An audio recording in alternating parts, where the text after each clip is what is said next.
Hello.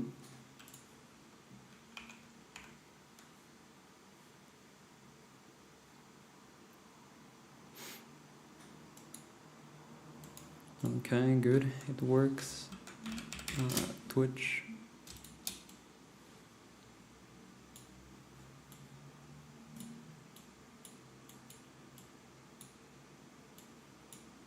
Damn it, why can't I move this?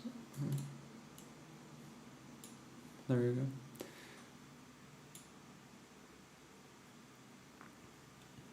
Hey, Mr. Crot.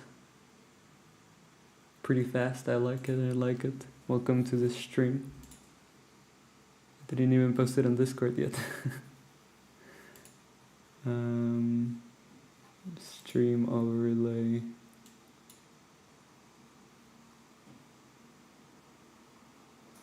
Okay.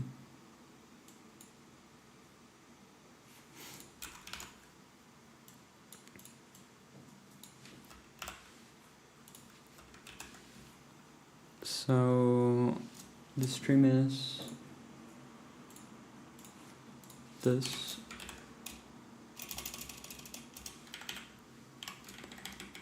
And we are working on depth buffer and texture mapping, I think. Yeah.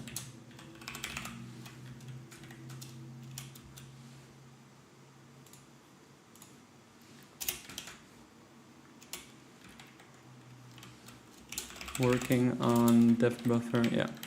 Yeah.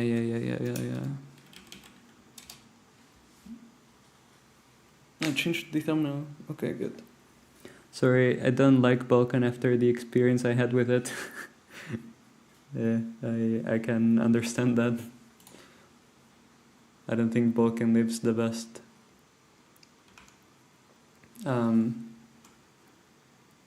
taste on people's mouth. It's pretty hard.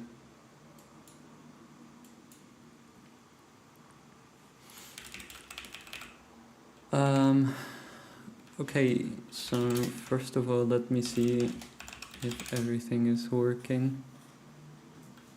Good. I have changed this, get diff src render.h. Okay, some silly comment. Okay, then we're good. Also, I was thinking what happens if I do a line 16. Yeah, it covers about the same amount of stuff. I guess this is good enough.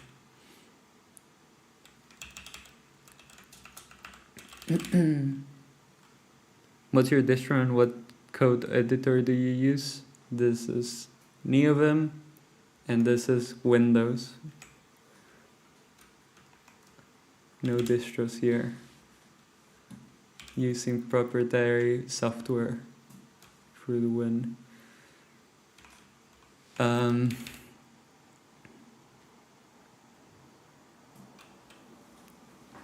Okay, let's get started.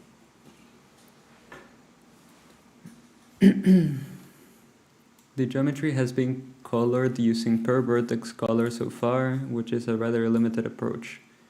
In this part of the tutorial, we're going to implement texture mapping to make the geometry look more interesting. This will also allow us to load and draw basic 3D models in a future chapter. Adding a texture to our application will involve the following steps. Create an image object backed by device memory. Fill with pixels from an image file. Create an image sampler. Add a combined image sampler descriptor to sample colors from the texture. We've already worked with image objects before, but those were automatically created by the swap chain extension. This time we'll have to create one by ourselves. Creating an image and filling it with the data is similar to vertex buffer creation. We'll start with creating a staging resource and filling it with pixel data and then copy this to the final image object that we'll use for rendering. Hello 3build and hello Toza. How are you guys doing? What have you guys been up to? Although it is possible to create a staging image for this purpose, Vulkan also allows you to copy buffers from a BK buffer to an image, and the API for this is actually faster on some hardware. I'm guessing mobile? No? I'm not reading this. Currently learning C, and it has been great. Good. C is... it's magical. We'll first create this buffer and fill it with pixel values, and then we'll create an image copy to copy the pixels to. Creating an image is not very different from creating buffers. It involves querying the memory requirements, allocating device memory, and binding it, just like we've seen before. However, there is something extra that we'll have to take care of when working with images. Images can have different layouts that affect how pixels are organized in memory. Due to the way hardware works, simply storing the pixels row by row may not lead to the best performance. For example, when performing any operations in images, you must make sure that they have the layout that is optimal for use in that operation. We've actually already seen some of these layouts when we specify the render pass. Optimal presentation, optimal as attachment for writing colors from the fragment shader. Oh yeah. I decided I want to relearn Vulkan from scratch, and I'm rewriting it to C2. Did my streams have any influence on that?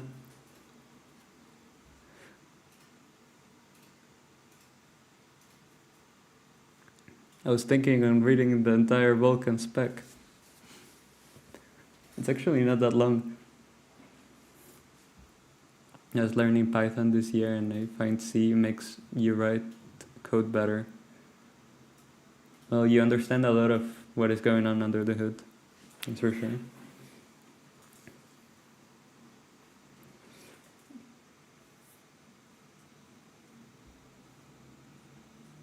Yeah, it's I read some of it, and it's pretty simple to read. It's like good documentation. Why graphics though? Almost all content I see about C, C++ online is just game engines and graphics.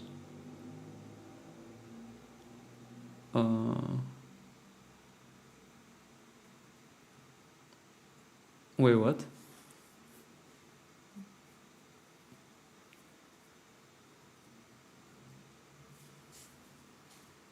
What is that question?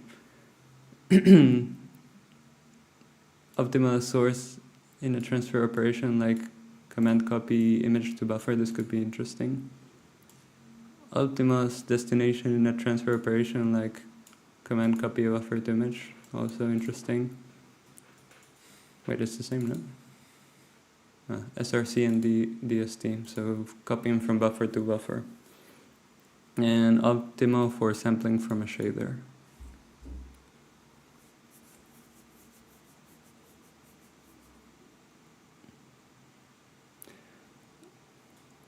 Also, watching the frame engine is a big help for me to learn programming. Yeah, he gives decent opinions, decent takes. I just feel like there are more interesting topics than those. I guess it's the YouTube meta.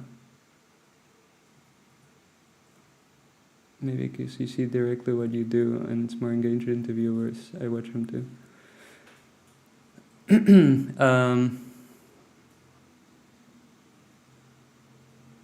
Yeah, I don't know, graphics programming has a big audience.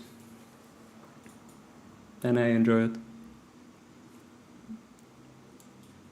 One of the most common ways to transition the layout of an image is a pipeline barrier. Pipeline barriers are primarily used for synchronizing access to resources, like making sure that an image was written to before it is read.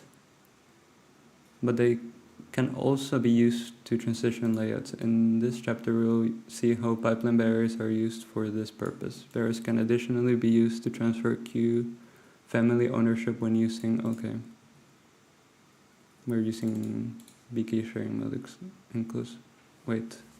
Yeah, we're using sharing mode.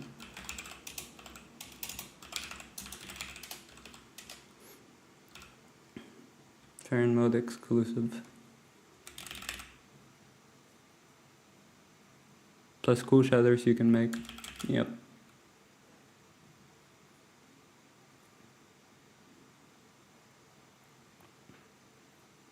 Graphics have a lot of math involved, so taking a calculus course can speed up things. Yeah, I mean, you need a lot of math. But with linear algebra you can get pretty far. I would love to find some content about systems programming or embedded software. There's a C channel about that, I forgot the name. Memory management, math matrices, cosine, yeah. Basic vector math.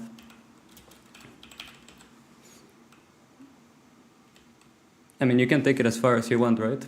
But the essentials are just linear algebra and some vector math. And if you want to make a rasterizer, then you need barycentric coordinates. And that's it. Then for shaders, that's where it gets more interesting.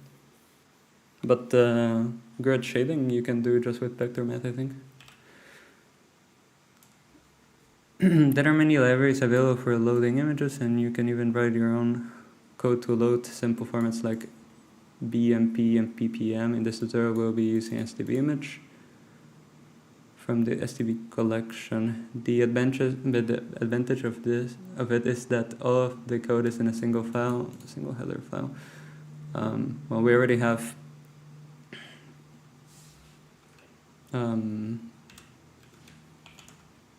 do I have it? SDL image, yeah.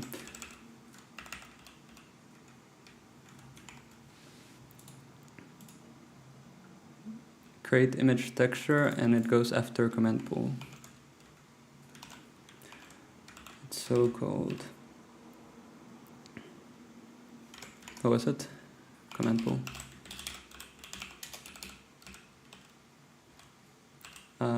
Create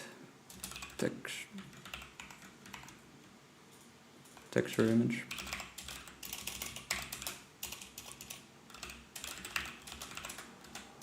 Oh, my LSP broke, I think.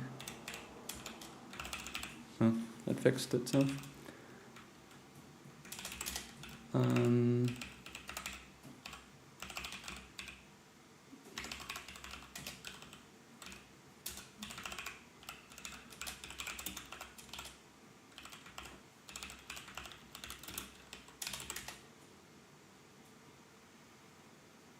Wait, where is uniform index? Oh. There you go.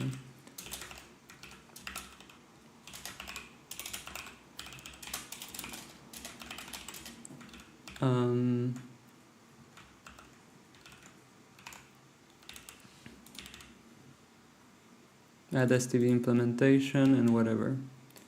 Create a new function, create texture image, where we'll load an image and upload it into a Vulkan image object. We're going to use the command buffer, so it should be called from create command pool. Create a new directory called textures next to shaders directory to store images, and I'm going to load an image called texture JPEG from that directory I've chosen. But feel free to pick any image you want. Okay. Let's pick the one from Learn OpenGL.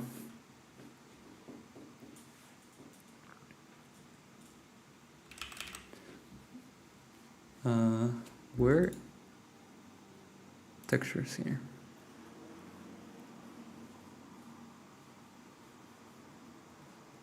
I want the box one.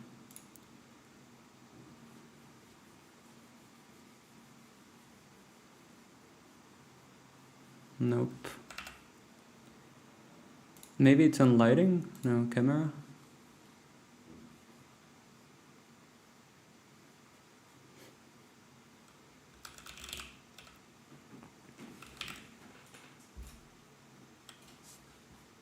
Nope.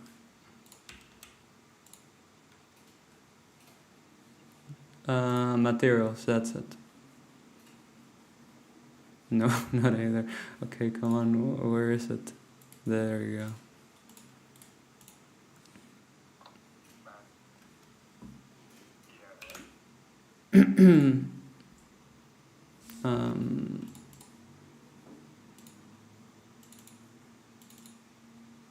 Vulkan render, resources,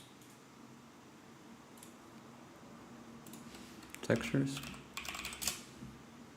and then just move this in.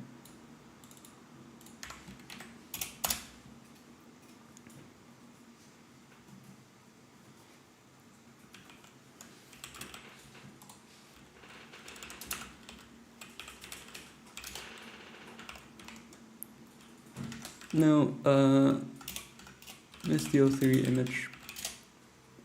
I forgot about it. How do you load an image? Example.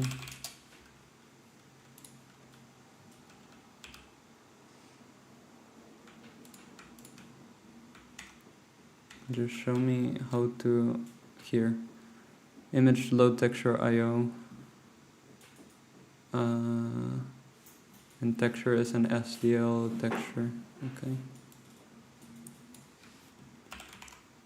But I don't want IO, I want SDL texture. And it needs to be a pointer, and I don't want IO. So it takes in renderer, dot renderer, and that's it, the file where it is at.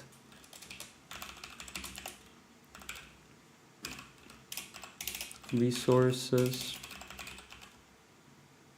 textures, container, .png.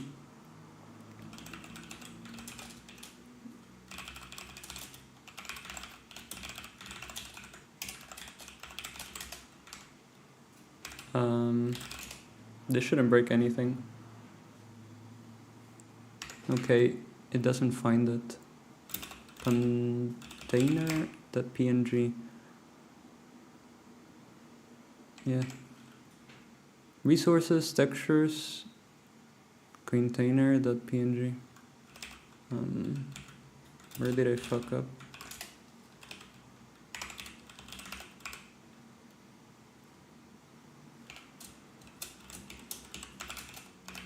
Resources, textures, container.png. It's there.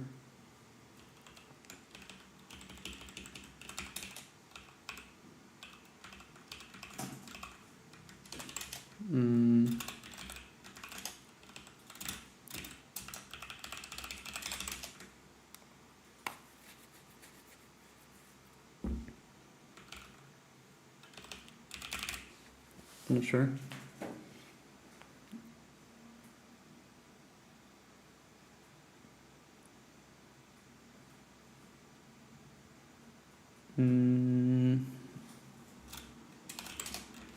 Let's rerun it maybe. Maybe I have to... No? Okay, well, it's not finding it. Does it take PNGs?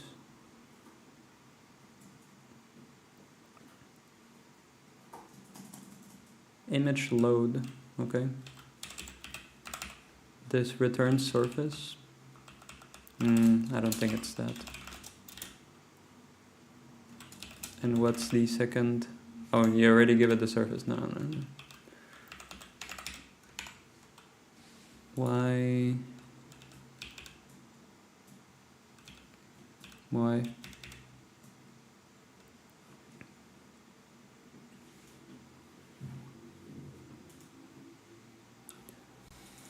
image load.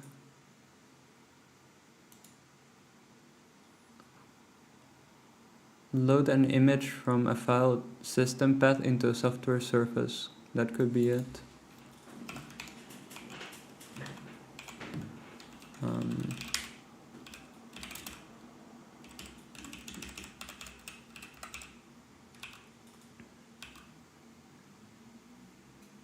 Accessible by the CPU. Use this if you plan to hand the data to something else or manipulate it in further code. Yeah. SDL surface.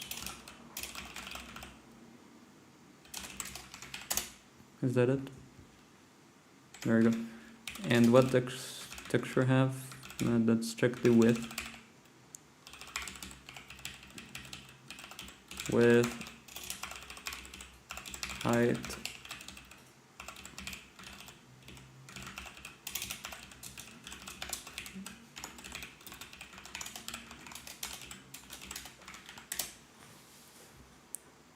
.500 and 500 good. Anything else? Pixel 0.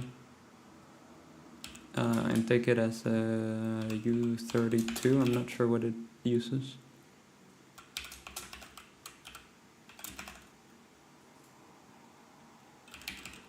Wait, isn't it a void pointer?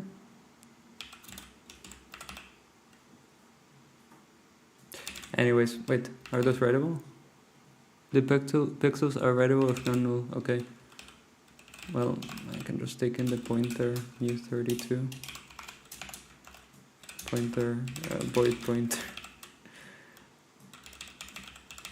Whatever.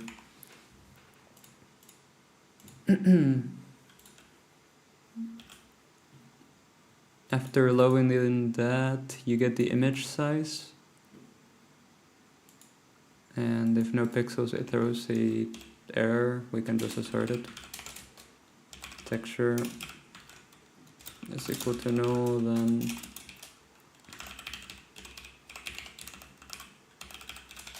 failed to load texture.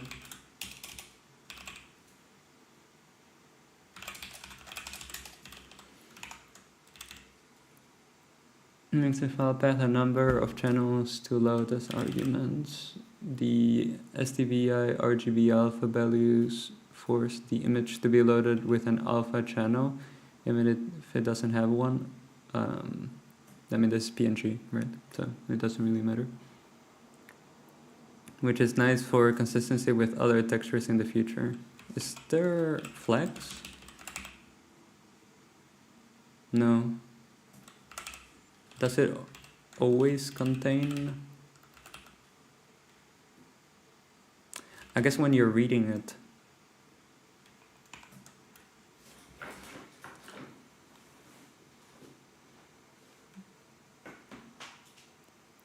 The middle three parameters are outputs for width, height, and actual numbers of channels in the image. The pointer that is returned is the first element in an array of pixel values. The pixels are laid out row by row, 4 bytes per pixel in the case of STB or RGB alpha. So each byte is color. We're now going to create a buffer in host visible memory so that we can use pkmap memory and copy the pixels to it. Add variables for this temporary buffer to the create texture function.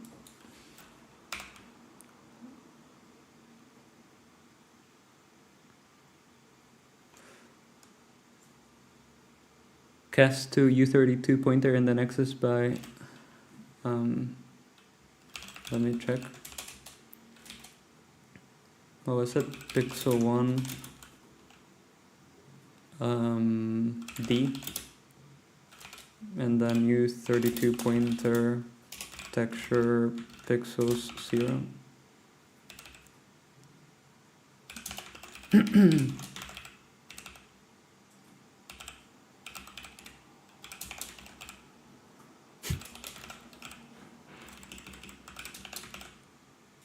Hey, con papas, thank you for the follow.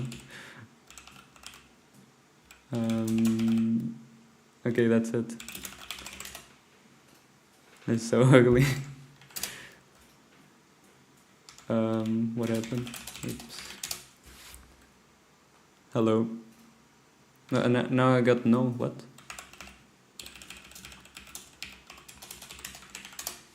Oops. Right. I mean, I would need to read the first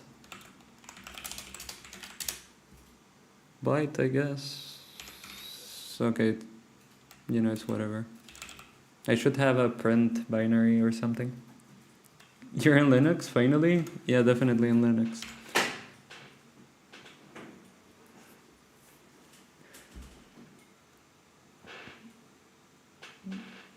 You can call me Con. I'm also making a game.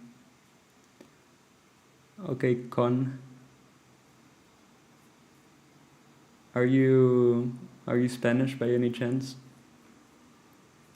Also, what game are you making? Have you been working on it for a long time?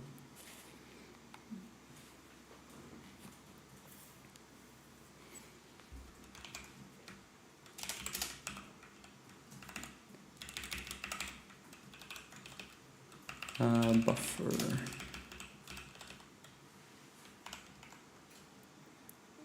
I added after, I don't know, some buffer, maybe after here.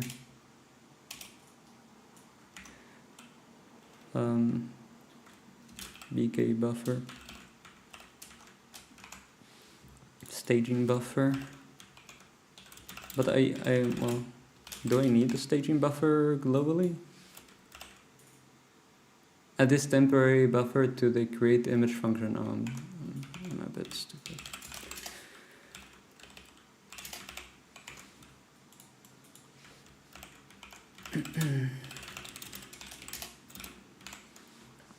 The buffer should be in host visible memory so that we can map to, yeah.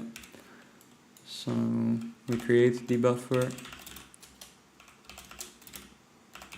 give it texture. How do they calculate it? So it's texture width by height multiplied by 4. I should check the color channels just in case. I mean, it's PNG, but it should. Know why? Oh, because you know the name con papas, it means with potatoes in Spanish. I started today. I'm making a horror adventure game. Cool. It's a good niche. Not many good horror games. Texture dot. The distance in bytes between rows of pixels. What is format?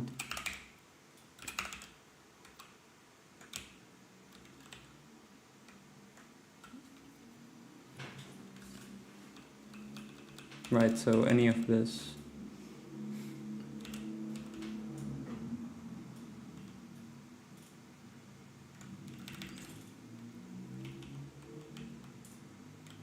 I should do pitch and format just to make sure.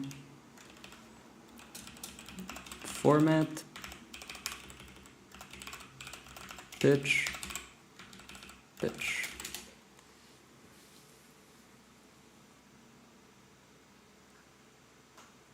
If it is Spanish, wouldn't it be con papas? Yeah, I mean, that's what I thought you were trying to do.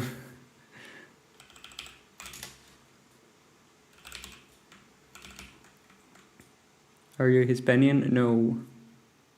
I'm Argentinian, but I speak Spanish.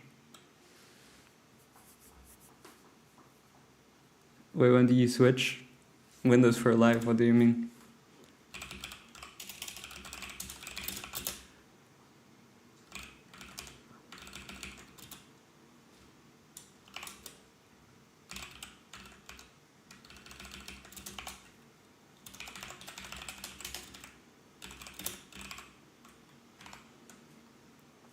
Oh, it's multiplied.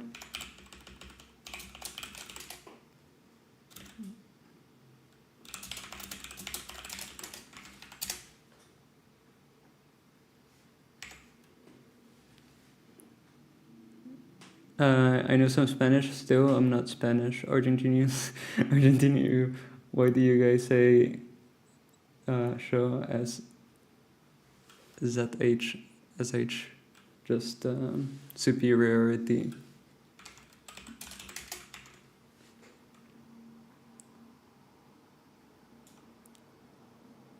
So pixel format is 3.7 whatever.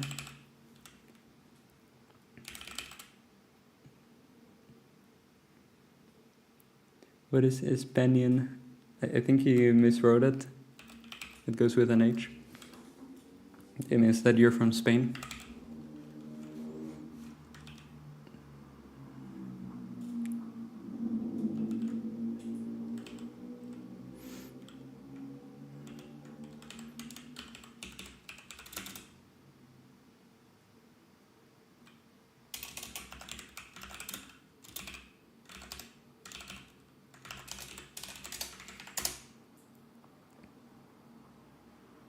Oh, there you go. That's a pitch.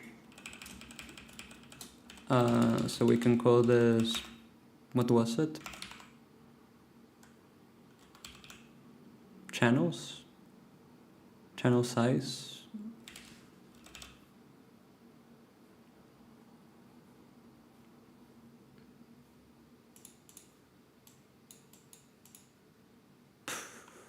Not sure.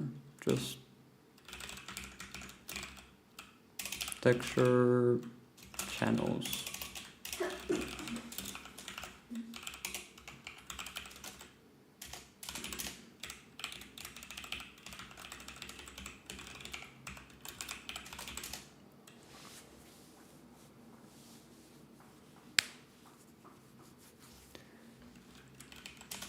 Okay, so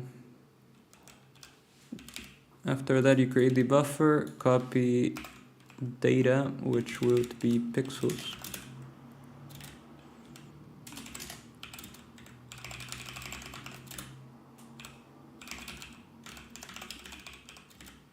Image size, which I call texture size. Texture dot pixels size t texture size. Why does it? What is this for? And then render.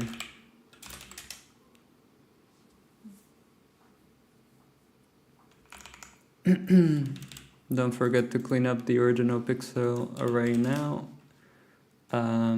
What is it? SDL3 texture?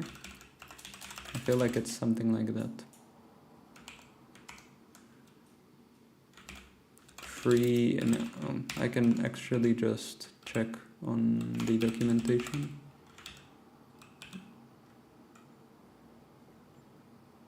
When done with the return surface, the app should dispose it with a call to. There we go. How long have you been programming? For around 4 years. Yeah.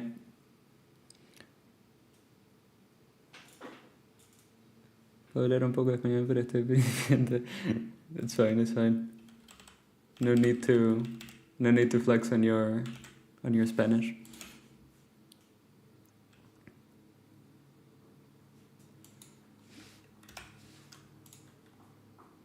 Although we could set up the shader to access the pixels in the buffer, it's better to use image objects in Vulkan for this purpose. Image objects will make it easier and faster to retrieve colors by allowing us to use 2D coordinates for 1. Pixels with an image object are known as texels, and we'll use that name from this point on. Add the following new class members. Okay, so BK image and device memory. I'll add it right after this. The parameters for an image are specified in BK create info struct, so let's do that.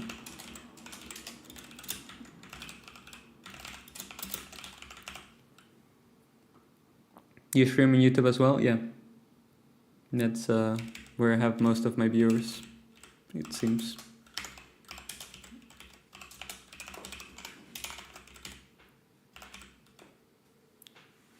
Texture size.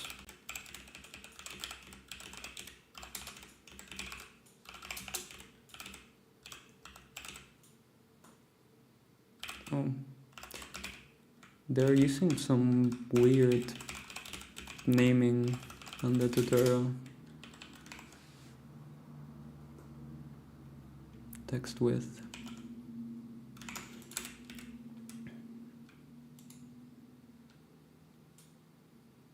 The image type specified in the image field tells Vulkan with what kind of coordinate systems the pixels in the image are going to be addressed. So 2D. It is possible to create 1D, 2D, and 3D images. One-dimensional image can be used to store an array of data of gradient. Two-dimensional are mainly for textures, and three-dimensional images can store voxel volumes, for example. The extent field specifies the dimension of the image, basically how many pixels there are on each axis. That's why depth must be 1 instead of 0. Our texture will not be an array, and we won't be using mip mapping for now. Format is RGBA, 8 bits each.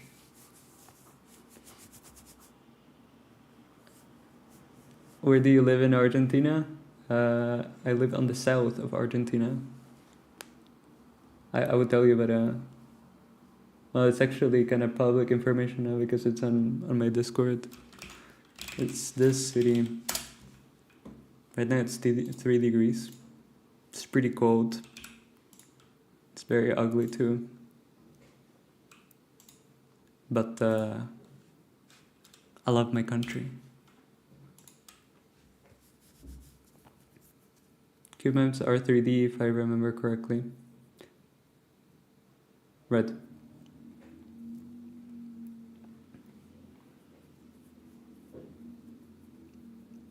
Vulkan supports many possible image formats, but we should use the same format for the pixels as the pixels in the buffer, otherwise the copy operation will fail.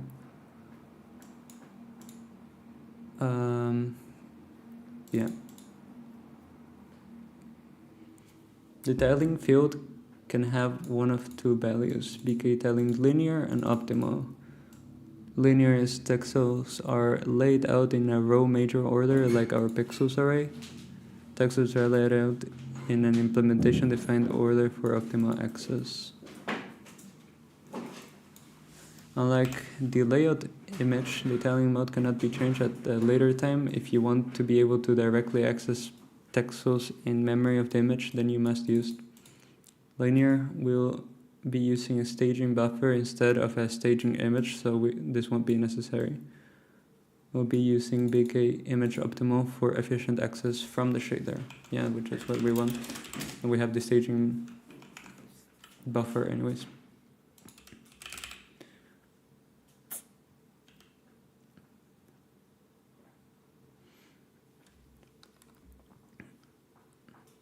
There are only two possible values for initial layout of an image.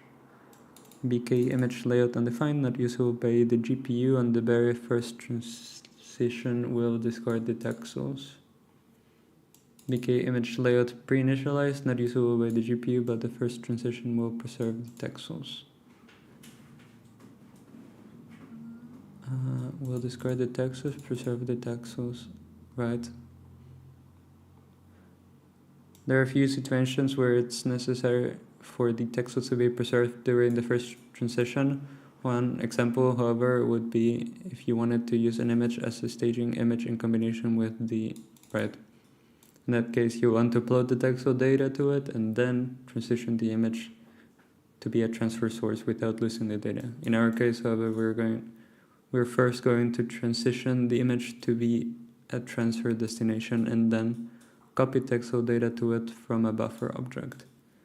So we don't need this property and can safely use BK layout undefined.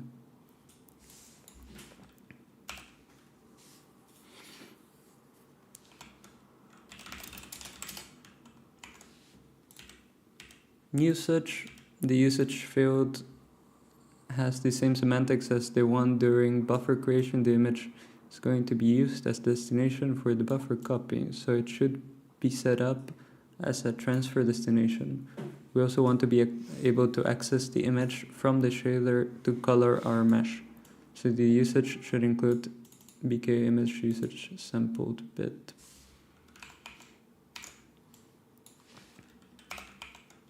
Then we will have to do source.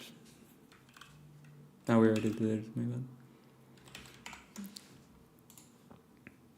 bad. Sharing mode exclusive. The image will only be used by one queue family, the one that supports graphics, and therefore also transfer operations. Alright. Percent mode doesn't need it, so even if you have two different queue families, you wouldn't worry about it. I think tiling linear is not recommended. I remember once asking about it in the Vulkan Discord. They explained that they realized it was not a good idea.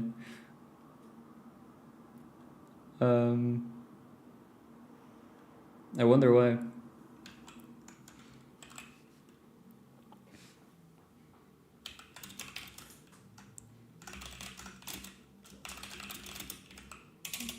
So you had linear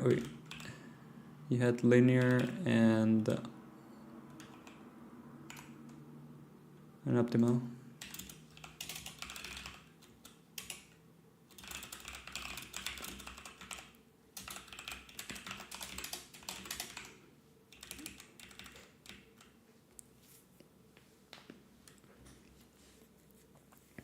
The image will be used by one queue family, the one that supports graphics, and therefore also transfer operations. So no flags. I'm not gonna add this.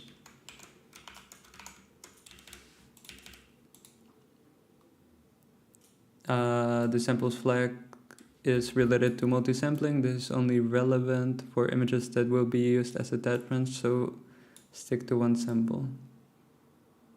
For multi-sampling, there are some optional flags for images that are related to sparse images. Sparse images are images where only certain regions are actually backed by memory. If you were using a 3D texture for a voxel terrain, for example, then you could use this to avoid allocating memory to store large values of error value. We won't be using it in this tutorial, so leave it to its default value of 0. And then we create the image.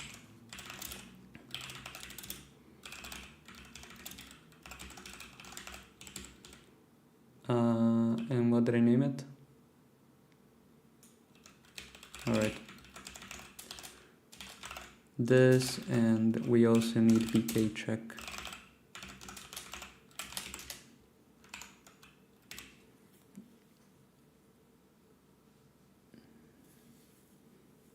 Because each GPU vendor uses their own layout, which is optimal. Linear layout lays out the RGB in sequence like you would on the CPU, basically one the array, right?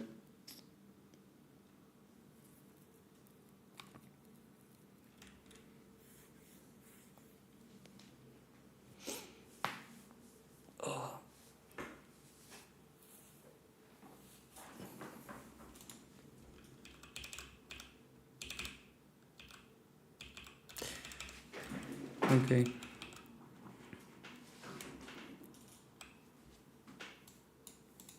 Noteworthy parameters. It is possible that the BK form is not supported by the graphics hardware. You should have a list of accessible alternatives and go with the best one that is supported. However, support for this particular format is so widespread that we'll skip this step.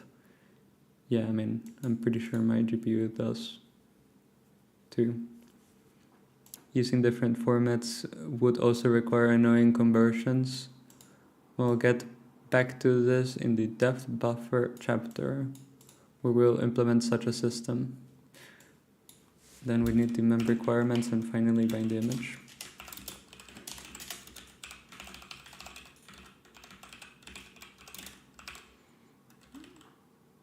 So you get the memory requirements, the allocate info, and you allocate.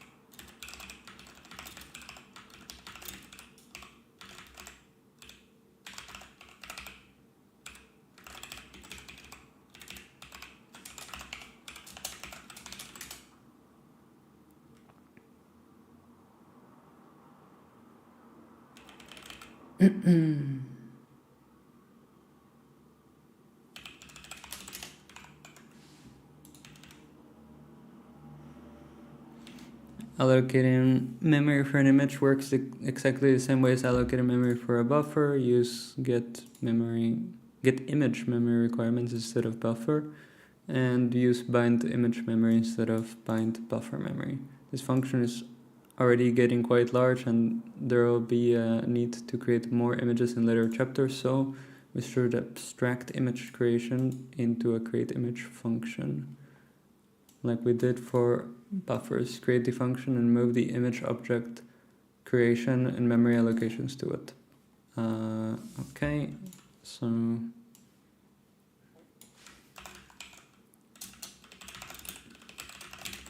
create image, and what is this? Create texture image.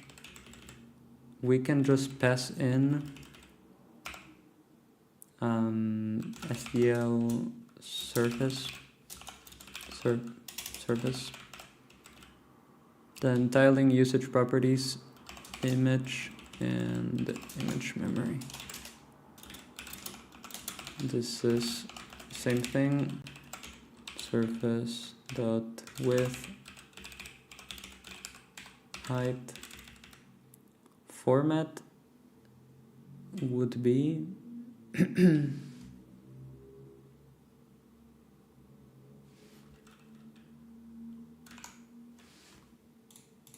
oh, I removed that, and that is BK format.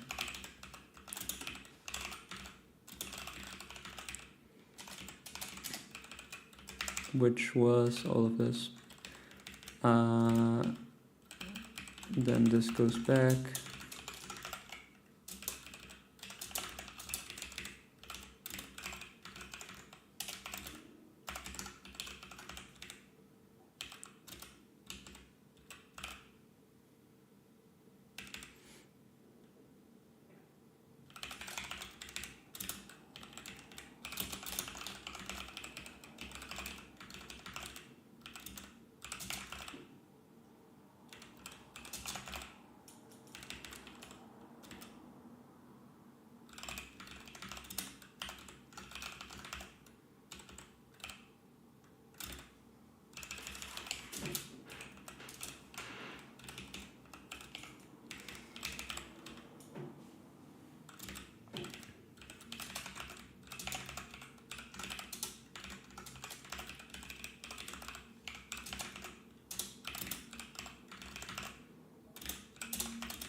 Good.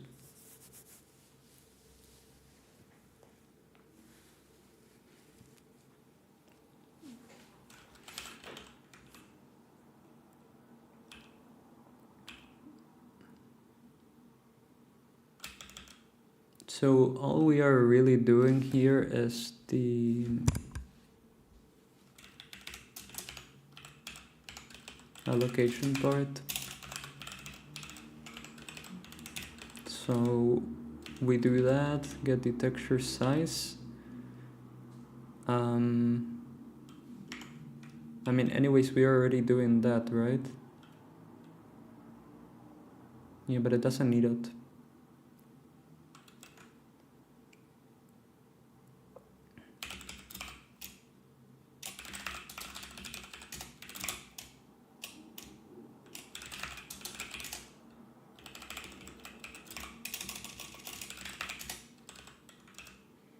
That's better naming. So after destroy this, then we do create image. And then we send surface. Oh, right. It should be right before that. Image. Then we need to send format, which in our case will always be this.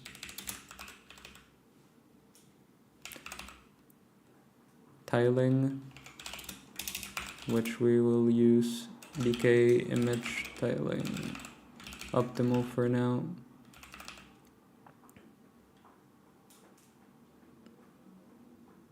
Usage flags, we need transfer and whatever.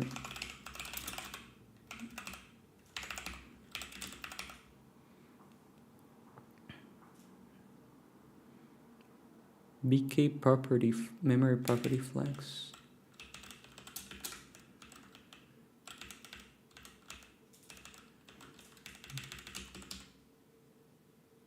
Is it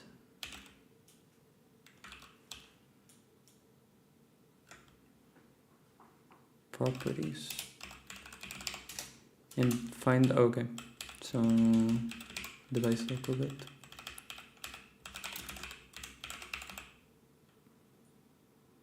BK image.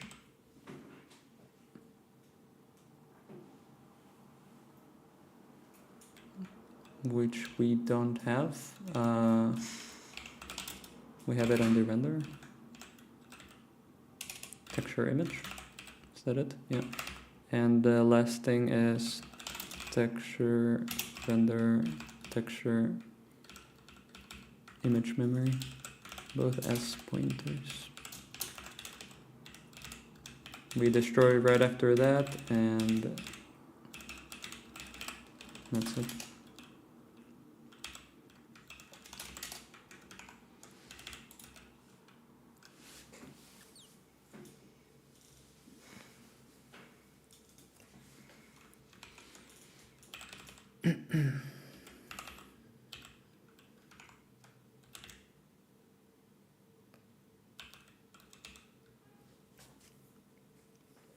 Tile mode usage memory property parameters, because they will all vary between images, we'll be creating through this tutorial.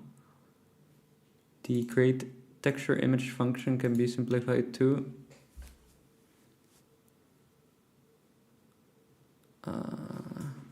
Yeah, if no pixels, this. They free before, but just the pixels. We free afterwards, and it's the same as we have, right? This tiling optional image transfer destination bit and sample bit, device local bit, texture image and texture image memory. All right.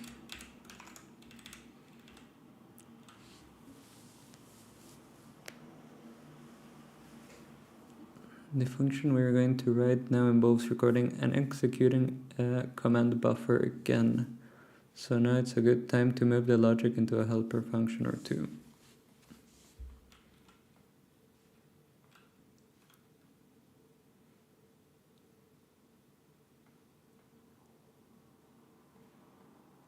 Okay.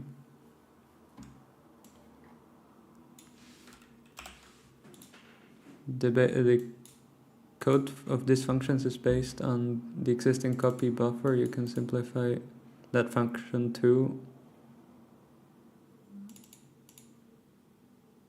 begin single time commands and single time commands. Alright, so it does the wait idle and whatever.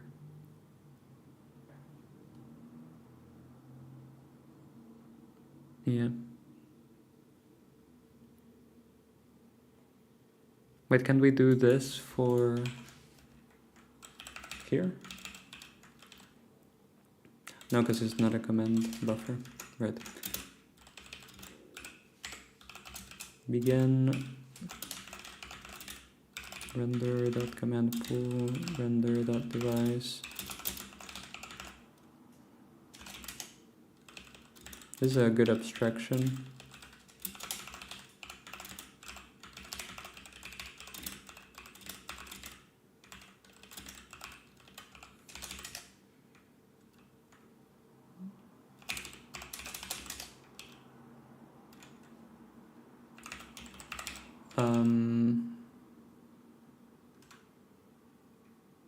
Do we need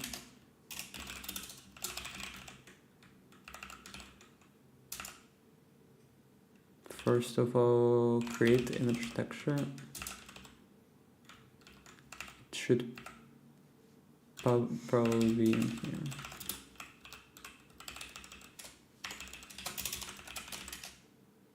Oh, did I just what? No, that's not it. Create the image I need.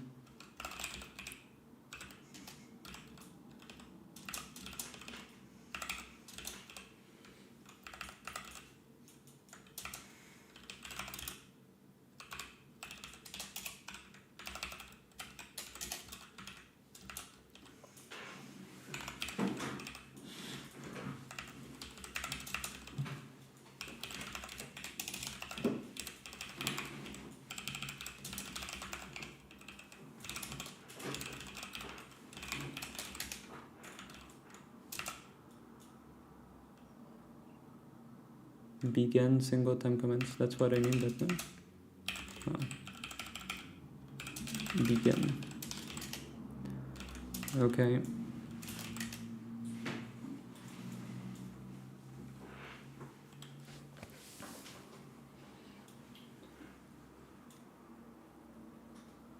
Do you have your texture prepared? I do.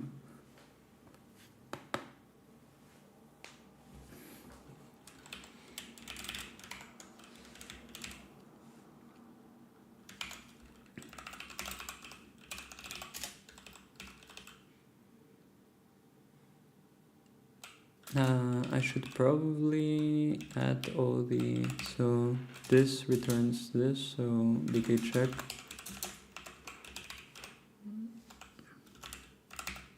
Same with this. Same with this.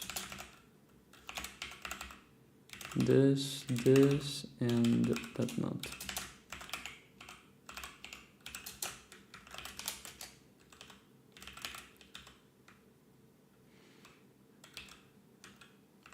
So create buffer.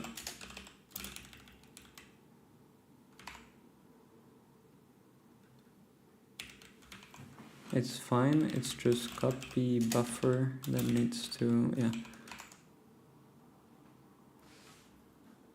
So let me check this. It does alloc info, buffer allocate info, backend comment, yeah.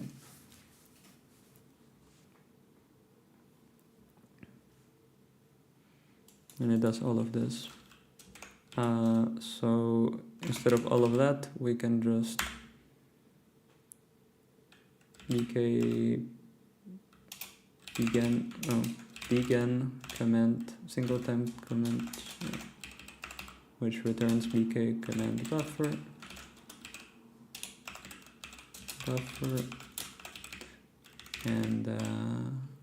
and single time commands command buffer.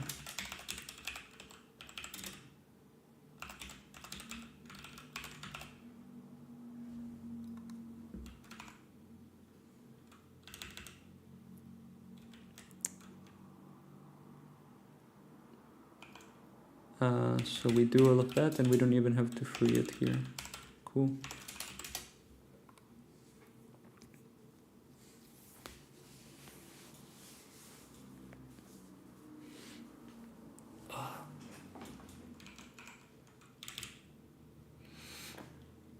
If we were still using buffers, then we could now write a function to record and execute bk command copy buffer to image to finish the job. But this command requires the image to be in the right layout first. Create a function to handle layout transitions.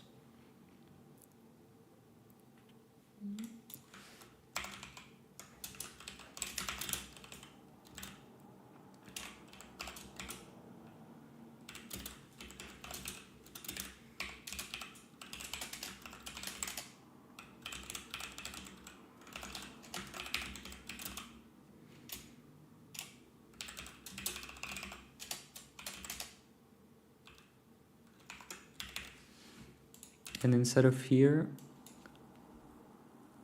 one of the most common ways to perform layer transition is low Pharaoh block. Thanks for the follow. An image memory barrier. A pipeline barrier like that is generally used to synchronize access to resources, like ensuring that a write to a buffer completes before reading from it. It can also be used to transition image layouts and transfer queue family ownership when BK sharing mode exclusive is used.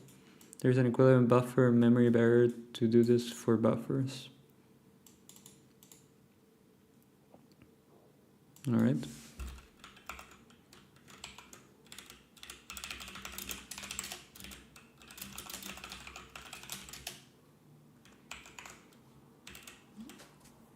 The first two fields specify layout transition. It is possible to use BK image layout undefined as old layout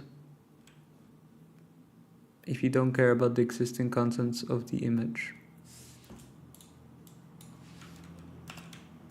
If you are using the barrier to transfer queue family ownership, then these two fields should be the indices of the queue family. They must be set to BK queue family ignored if you don't want to do this, not the default value. Right.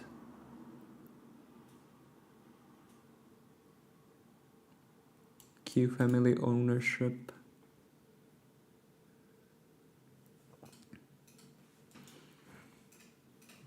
The image and sub-resources range specify the image that is affected, and the specific part of the image or image is not an array and does not have mapping levels, so only one level and layer are specified.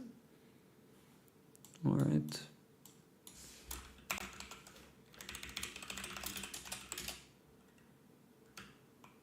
No map mapping.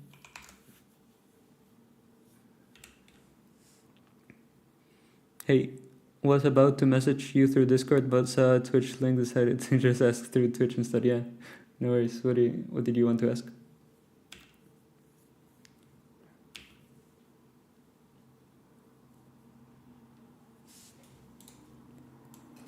Primarily used for synchronization purposes, of course, so you must specify which types of operation that involve the resource must happen before the barrier, and which operations that involve the resource must wait on the barrier. We need to do that despite already using bkqWaitIdle to manually synchronize. The right values depend on the old and new layout, so we'll get back to this once we figure out which transitions we're going to use.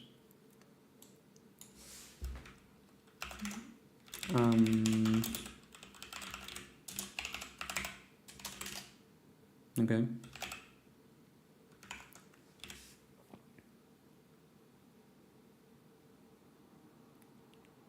Just got the urge to start with OpenGL, but I'm a starter on graphics programming, so I don't know anything about it. It really just got me curious to draw a triangle on the screen. All I need is OpenGL API and a C compiler, right? Yeah, pretty much.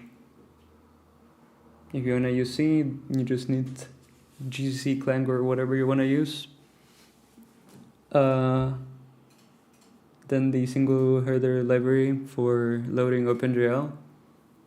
I forgot the name. And window, not the window manager. Something that abstracts the window, like GLFW or SDL.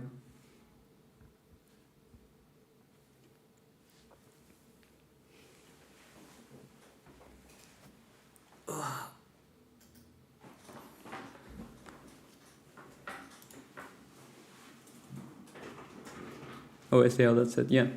I think, in my opinion, GLFW is a bit easier.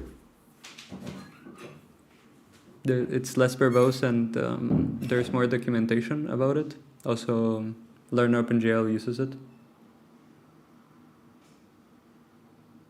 And SDL, unless you use SDL2, if you use SDL3, I haven't found much examples available. It's mainly documentation. I've seen people use glute, but never heard of it. I think that's the right glute OpenGL. Oh, yeah, you don't need this.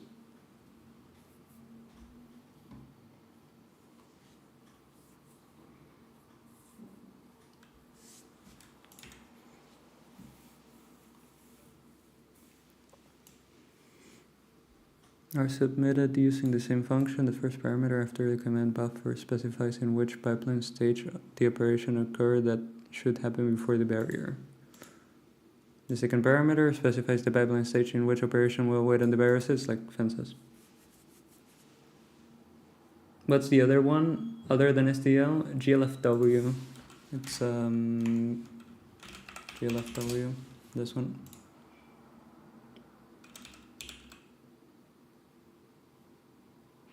What is this progress bar?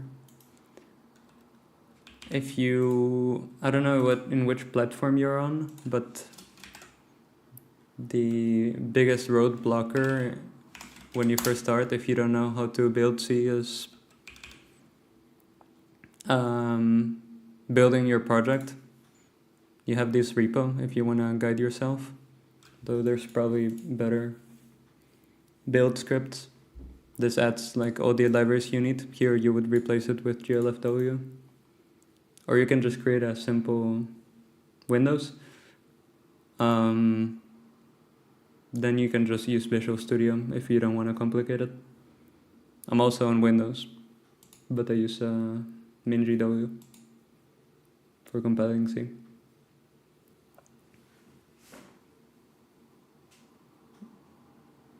If you want to make it as easy as you can for yourself, then just use C++ Visual Studio and follow what the tutorial does.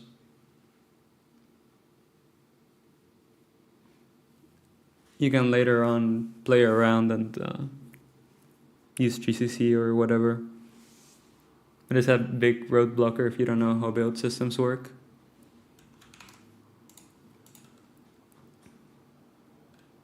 And Visual Studio is almost like plug and play.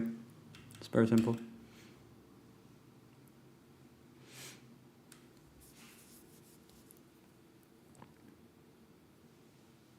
So we'll maybe use CLI or VS Code. Well, I mean, if you're good at C already, then that's alright. The only thing that you should glad glue, yeah, that's it. Glad is the OpenGL function finder. The only thing you need that you won't have easily accessible is CGLM for linear algebra. So make sure you have that. I sent the link. And make sure to use the struct API. Struct API CGLM. This one.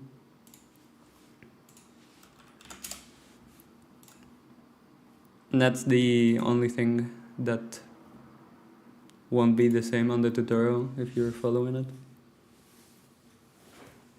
But yeah, just do GLFW and CGLM glad. And you can maybe look for some repo that already has a CMake script with all of this. There probably exists something else, just use ChatGPT.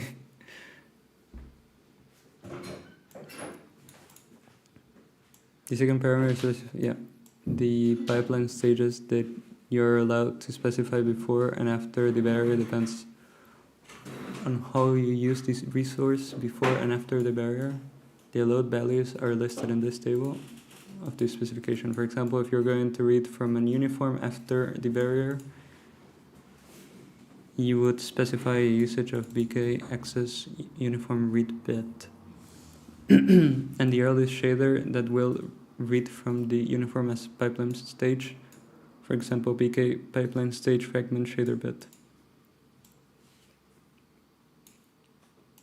Non-shader pipeline stage for this type of usage and validation layers will warn you when you specify a pipeline stage that does not match the type of usage. Yeah, makes sense. The third parameter is either 0 or BK dependency by region bit. The latter turns the barrier into a per region condition. That means that the implementation is allowed to already begin reading from the parts of a resource that were written so far, for example. The last three pairs of parameters reference arrays of pipeline barriers, right? Which we just have one. Memory barriers, buffer memory barriers, and image memory barriers, like the one we're using here. Note that we are not using BK format parameters yet, but we'll be using that for one special transition in the depth buffer chapter. This is what I want. You're starting looking for this kind of stuff literally 10 minutes ago, but I remember you made a Vulkan video, so you might know something about OpenGL, or at least give me a start.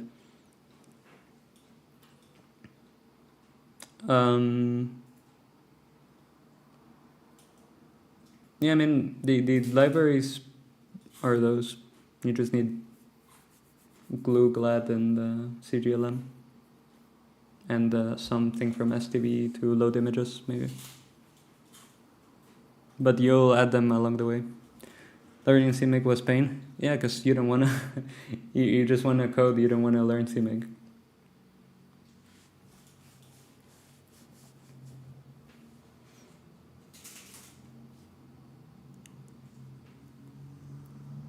Thank you. No worries. See, I mean... C has that as the biggest problem, build systems. Because, like, even making meta.h was a pain for me, even in the S, because of, like, the amount of stuff there is. But I'm pretty happy with it, and I use it for all my projects.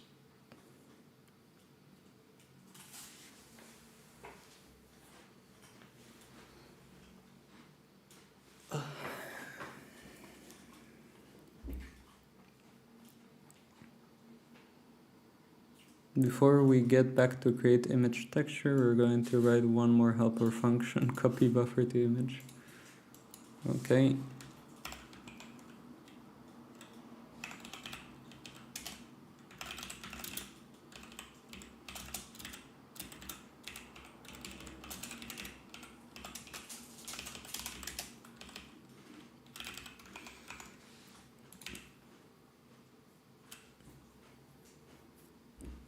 Haven't used a build system yet, don't really know what it is either, just MinGW or whatever VS uses. I'm guessing Visual Studio uses Visual Studio.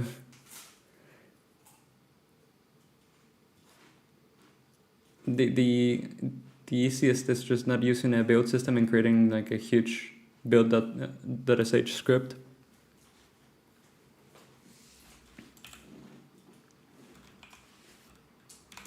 And you can learn GCC commands.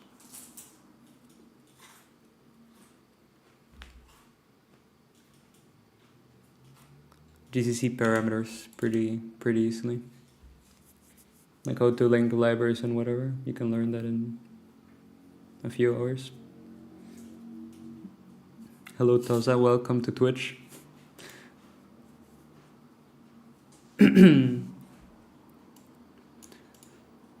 You need to specify which part of the buffer is going to be copied to which part of the image. This happens through BK buffer copy image struct.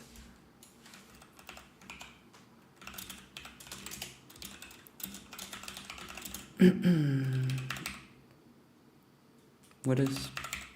I'm getting no intelligence again. BK offset 3D. BK offset 3D and this again.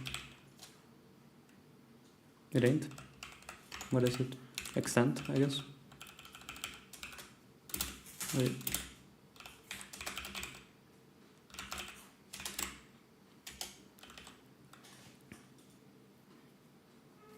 Monitored suspicious. I still don't know why they don't ban that automatically.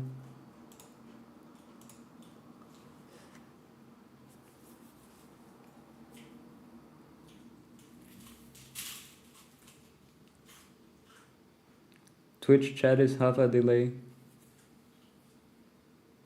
Yeah, I mean, the thing is, YouTube gets slower over time. I don't know why that happens. I think it's all because of the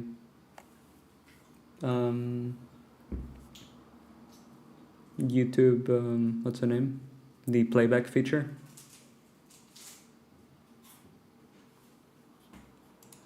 And it just waits on the frame if you didn't watch it. Meanwhile, Twitch just skips it. And that's why you get delay over time. Like I think it's the same because I have set low delay, the lowest delay as possible. Yet still, over time it just gets bigger delay.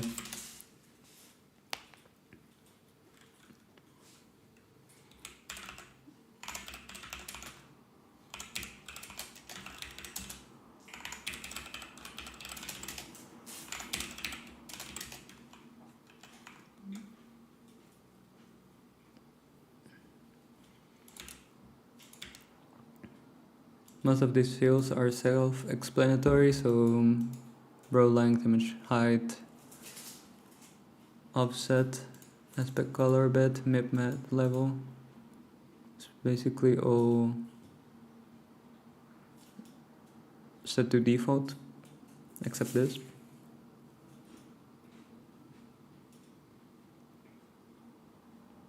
Is that Komorebi that makes Windows look like this? Yes.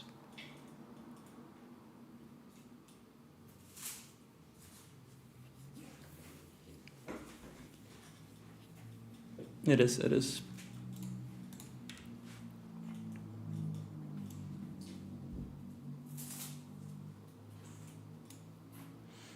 The buffer row length and buffer image height fields specify how the pixels are laid out in memory. For example, you could have some padding bytes between rows of the image, specifying 0 for both indices that, I mean, we don't have any offsets. Yeah. The image subs resource, image offset, and image extent fields indicate to which part of the image we want to copy the pixels.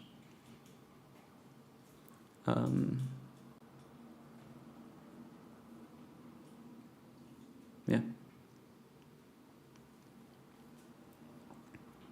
Buffer to image copy operations are enqueued using the vk command copy buffer to image function.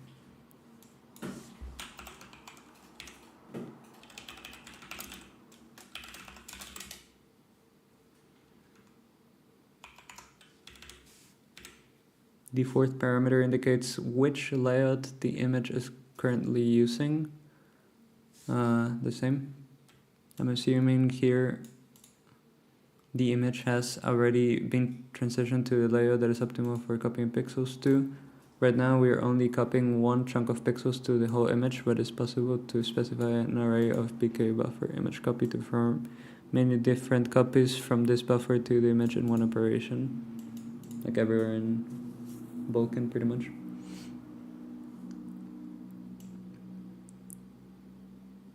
Preparing the texture buffer. We now have all of the tools we need to finish setting up the texture image. So we're going back to the create texture image function. The last thing we did there was creating the texture image. The next step is to copy the staging buffer to the texture image. This involves two steps. Transition the texture to BK layer, transfer to ST optimal, execute the buffer to copy operation. There's so much work.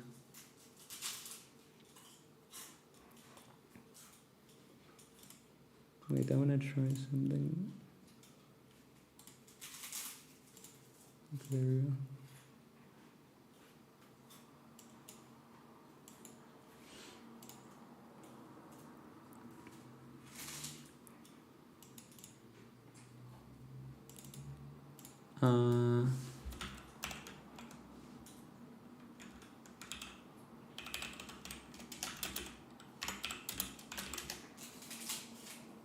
Where do I do this?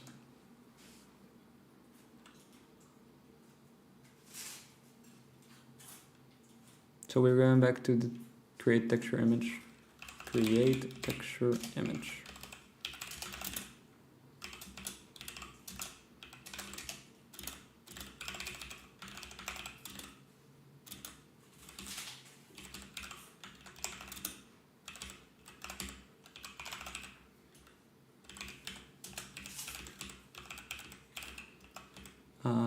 Image. Oh, we are destroying it already. God.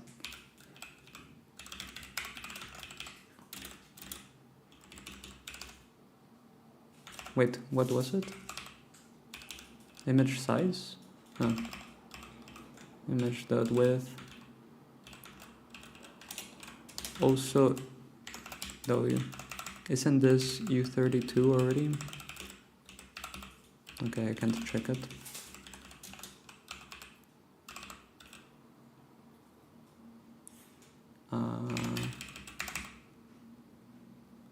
No, it's int.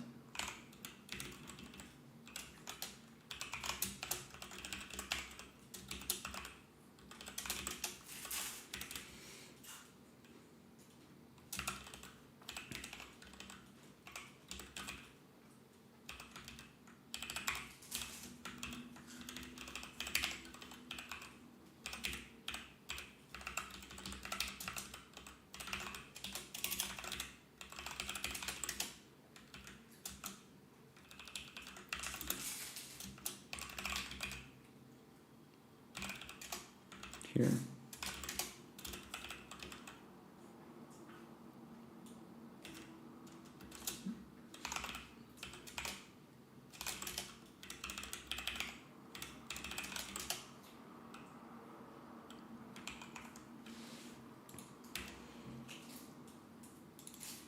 Layout undefined. Yep. So that one should be specified as old layout when transitioning texture image, right? Remember that we can do this because we don't care about its contents before performing the copy operation.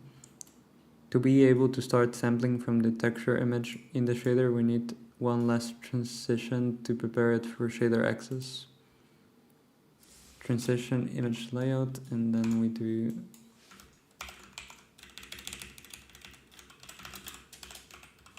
this for texture image again.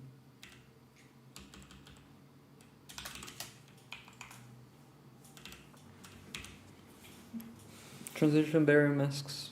If you run your application with validation layers enabled, then you'll see that it complains about the access masks and pipeline stages in transition image layout being invalid. We'll need to set those based on the layouts in the transition. There are two transitions we need to handle: undefined, transfer destination, transfer rights that don't need to wait on anything.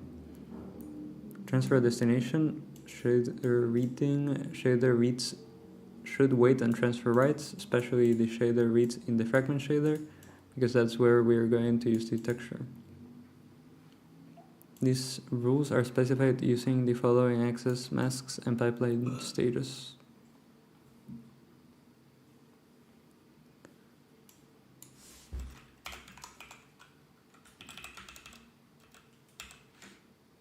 Well, at least whenever I create an image, it's so much easier now. I don't have to repeat all of this every single time.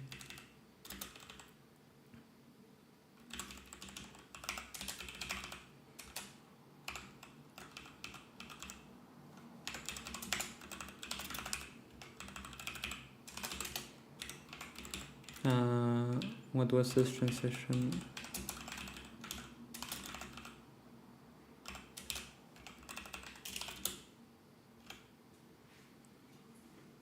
And this is odd layout.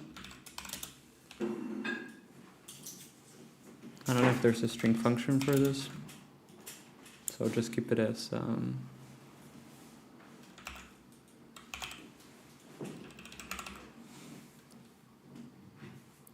Image layout. Well, maybe there is string image. No.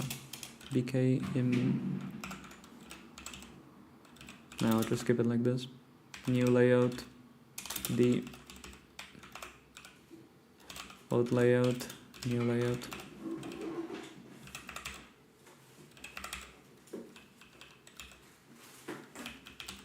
Let's see though.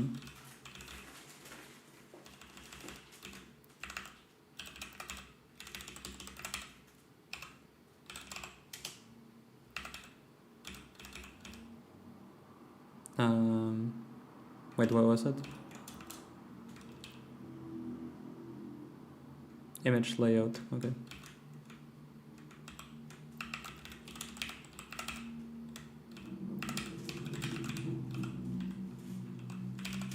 Yeah, there was, and they lied to me.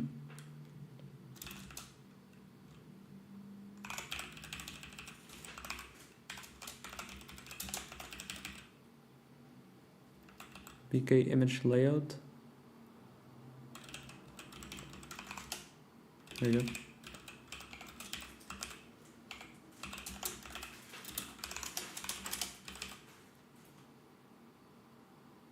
There's for every enum, I think, functions like this. Yeah, we found the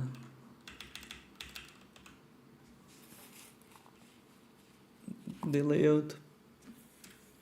LSP is just too slow to find it.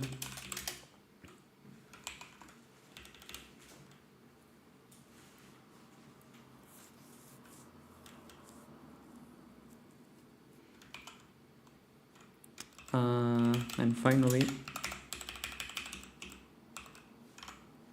we can command buffer. First of all, command buffer.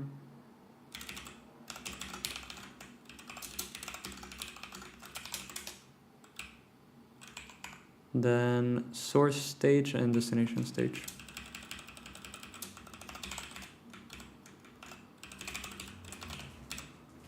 Destination stage. And what happened here?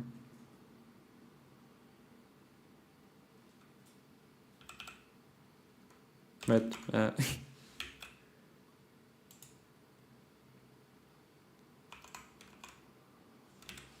it doesn't realize.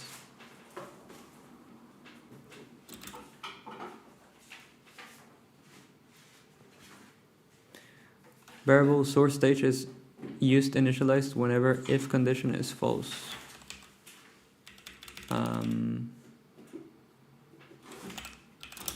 Can I initialize the variable source to silence this warning? Right, because we won't use it.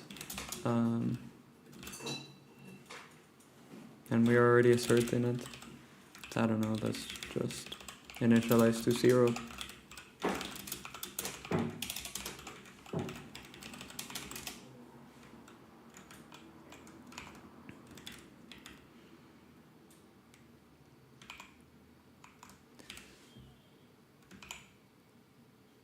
Damn. As you can see in the aforementioned table, transfer writes must occur in the pipeline transfer stage, since the writes don't have to wait on anything. You may specify an empty access mask and the earliest possible pipeline stage, BK pipeline stage top of pipe bit for the pre-barrier operations. It should be noted that BK pipeline stage transfer bit is not a real stage between the graphics and compute pipelines. It is more of a pseudo stage where transfer happen. The pseudo documentation for more information, other examples of pseudo stages. The image will be written in the same pipeline stage and subsequently read by the fragment shader, which is why we specify shader reading access in the fragment shader pipeline stage. If we need to do more transitions in the future, we will extend the function. The application should now run successfully, although there are of course no visual changes yet. One thing, wait, let's try, yeah, it's probably gonna give me the error of you didn't destroy this. Okay, does it?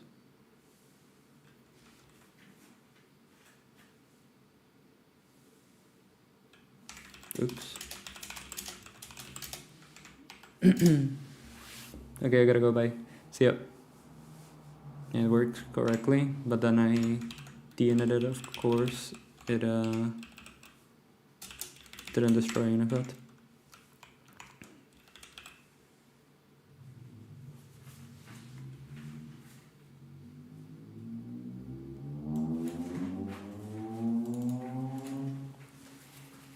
BK host write bit synchronization at the beginning, since the transition image layout function executes a command buffer with only a single command. You could use this implicit synchronization and set src access mask to 0. If you ever need BK access host write bit dependency in a layer transition, it's up to you if you want to be explicit about it or not. But I'm personally not a fan of relying on these OpenGL-like hidden operations. There is actually a special type of image layout that supports all operation, BK image layout general. The problem with it, of course, is that it doesn't necessarily offer the best performance for any operation. It is required for some special cases, like using an image as both input and output, or for reading an image after it has left the pre-initialized layout. All the helper functions that submit commands so far have been set up to execute synchronously by waiting for the queue to become idle. For practical applications, it is recommended to combine these operations in a single command buffer and execute them asynchronously for higher throughput. I wonder how you would do that. I was thinking just do it in another thread. But then you have to synchronize anyways.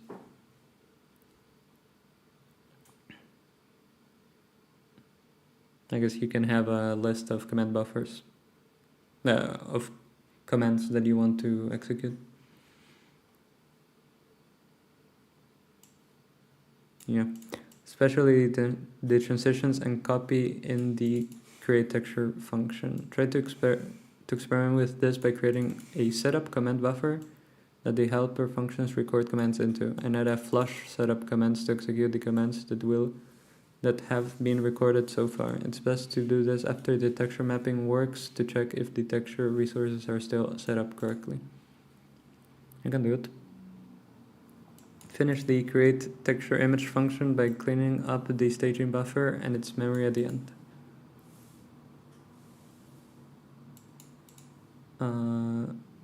Yeah.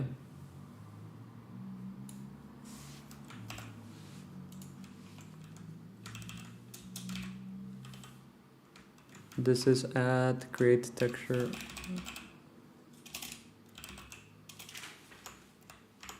Create texture image. Right after this now. Ideally, the staging buffer and everything else is on here. So initialization happens. Yeah, I like that.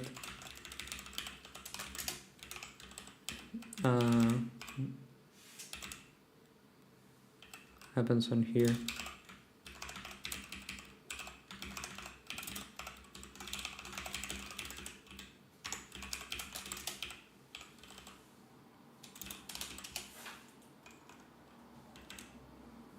The main texture image is used until the end of the program or in the GPU, so we can just free it after cleanup swap chain. So if render.texture image does not equal no, then just render no and no.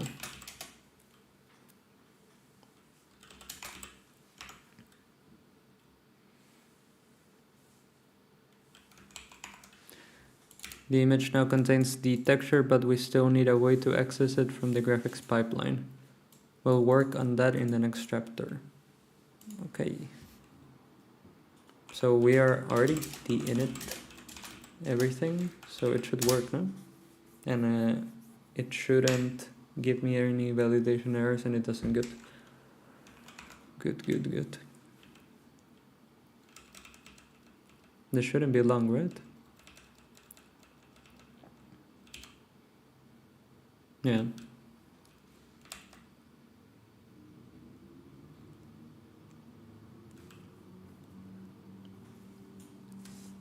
In this chapter, we're going to create 2 more resources that are needed for the graphics pipeline to sample an image. The first resource is one that we've already seen before while working with the subchain images. But the second one is new. It relates to how the shader will read textures from the image. We've seen this before with the subchain images and frame buffer, that images are accessed through image views rather than directly. We'll also need to create such an image view for the texture image. Add a class member to hold a BK image view for the texture image and create a new function, create texture image view, where we'll create it.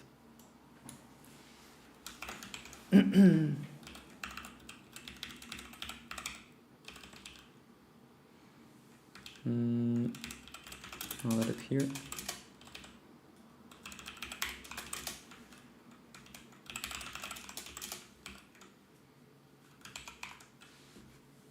And create image view. This right before create the vertex buffer.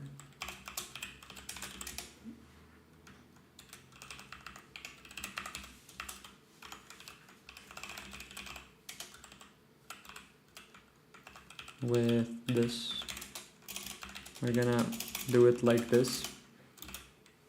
It looks cleaner.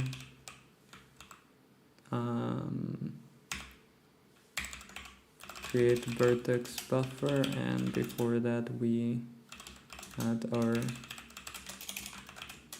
image view. By the way, all of this is critical anyway, so if any of this doesn't work, we can just switch backend.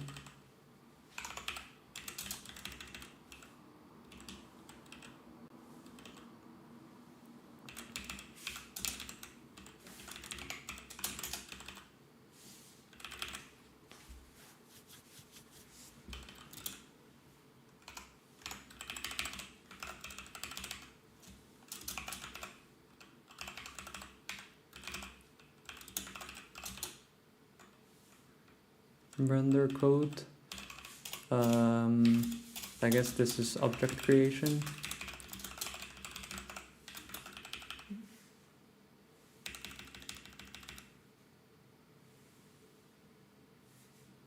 Yeah, because we even create comment buffers and sync objects here.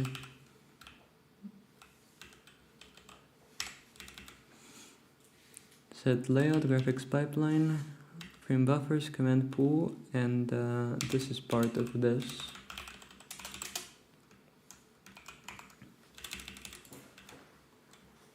The code for this function can be based directly on create image views. The only 2 changes you will have to make are the format and image. Let's see.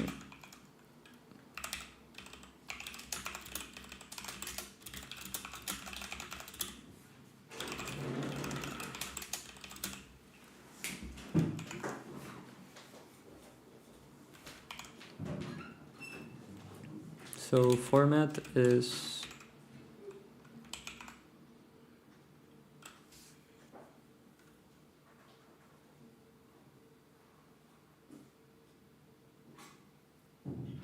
and image is texture image, right? Makes sense. And what's the view and image view? Where do I have it?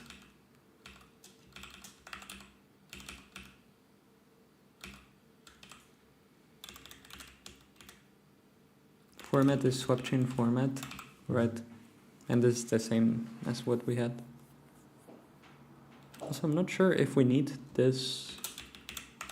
Do we? Isn't that default?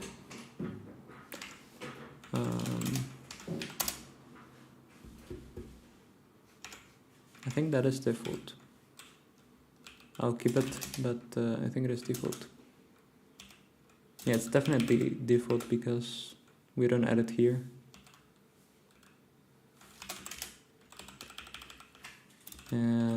View type is 2D.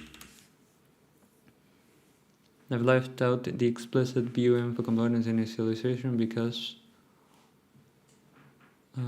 where's the components? Right, that's what we just removed.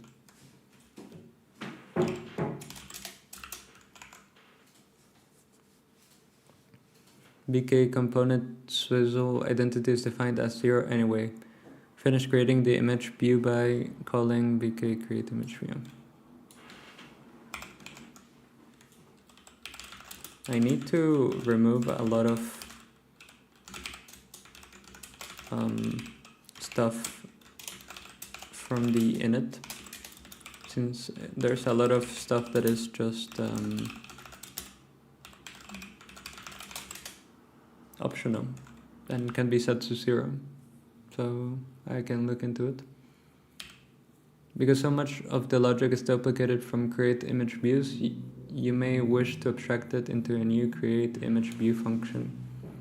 I think I should create like a Vulkan abstraction for this kind of stuff, because like I have create image view, begin single time comments, then copy buffers for memory. Yeah, and on memory, since I can't use BMA, I can make my own implementation. I think that would be the best. I'm not sure how to name it though. So we should have memory.c, memory.h, and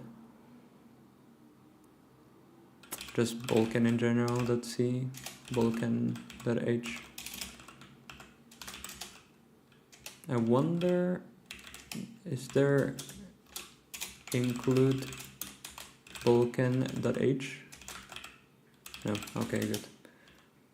Then we're safe.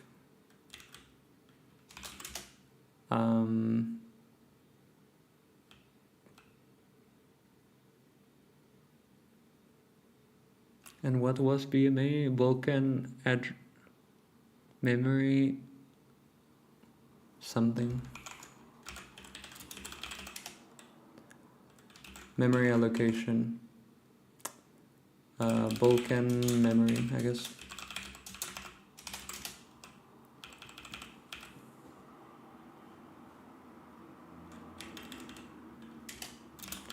Okay.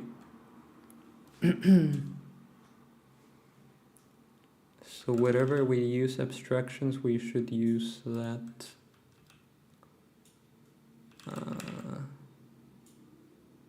So memory, like this, find memory type, create buffer, copy buffer. All that can be inside of Vulkan memory. Include Vulkan memory.h, and here we pragma once, include render.h, and we need to define the functions. I'll just copy all of them, and we can make a macro that is da this q w. Okay, let's see. Wait, what? Do I have to do it here? Oh yeah.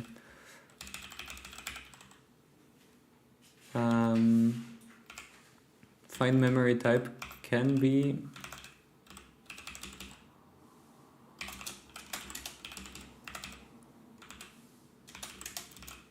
non-static.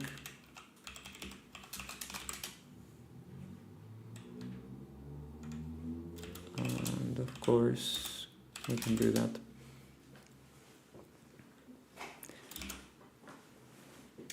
Then Vulkan itself. So first of all, let's include Vulkan memory. Right, and let's do it in here. No, it's more responsible to do it here. Then we need to add create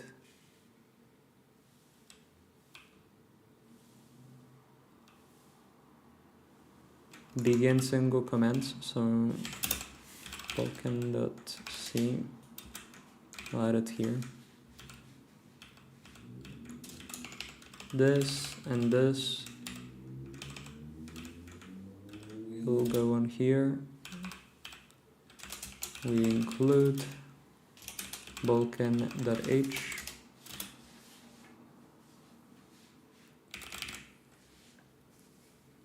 Could opt for BMA if you want.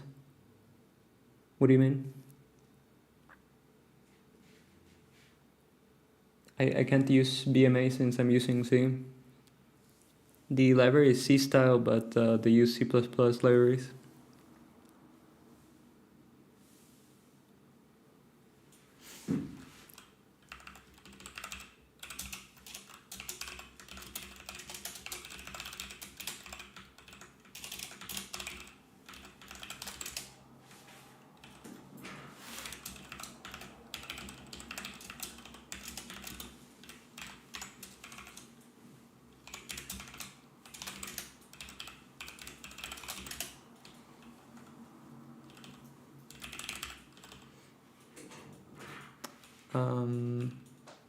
Right, so find memory, let's recreate image, what else?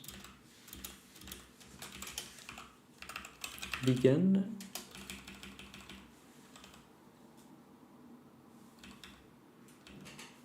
Single time comments were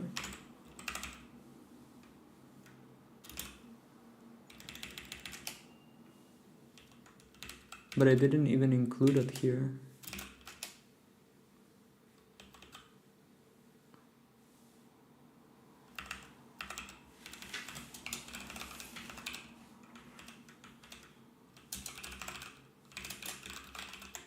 Or did I?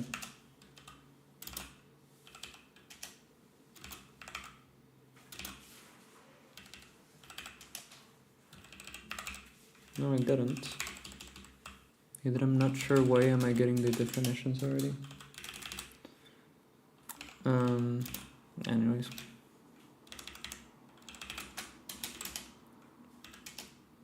Oh, because they are still on here, right? Yeah. So begin single time command that we can remove it.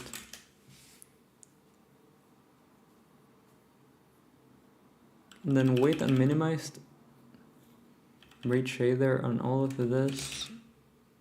I'm not sure.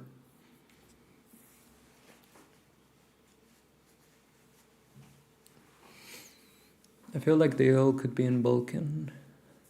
Get bind in descriptor, get attribute descriptor, update a uniform buffer, create image, copy buffer to image, transition image layout.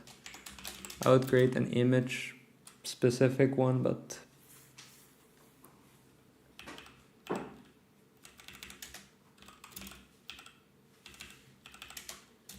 it's too much. Anyways, begin. Okay, it's already gone. So first of all, I'm just gonna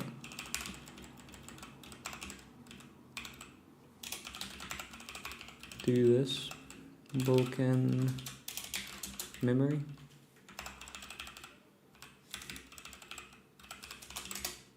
So this is the general abstraction, this is memory abstraction, and this is initializer. And that's it.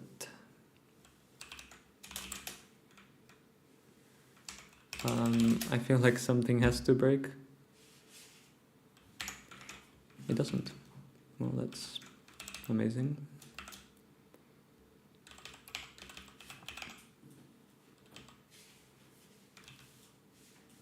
Copy buffer to image and create texture image. So this is Vulkan initializer.h. Let's see. So create image.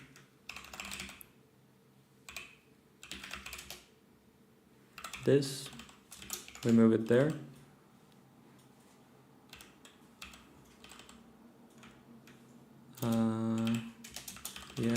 Yep, and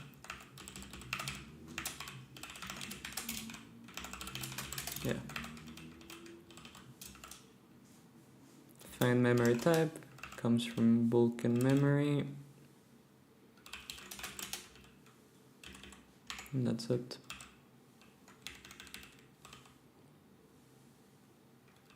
And we have to remove it from here. Then transition image layout and copy. Okay, transition image layout. And what is this? Copy buffer to image. Okay, both. Those two to Vulkan.c.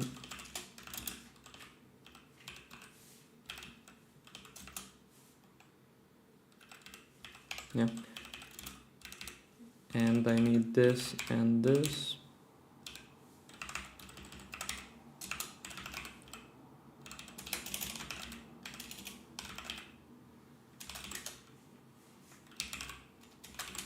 In that order. Yep. And I guess I can remove those from here.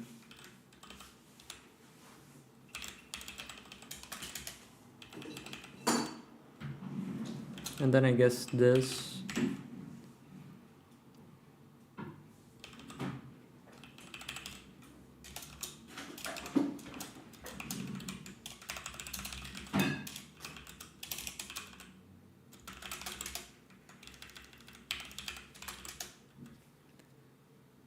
Yeah, this should go on there. All of that. Cleanup. What else do we have in cleanup? This should go here, and then, okay, those are the two ones. Do you love C? I love C.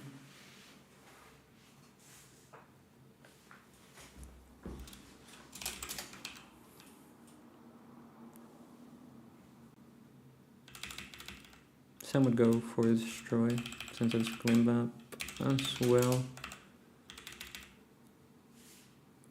Then this is basic type, and we can move all of this to Vulkan.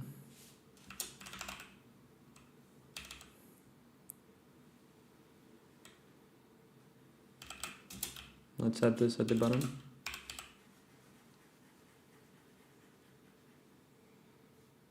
Yeah. And okay, can I just include what I need here? What else?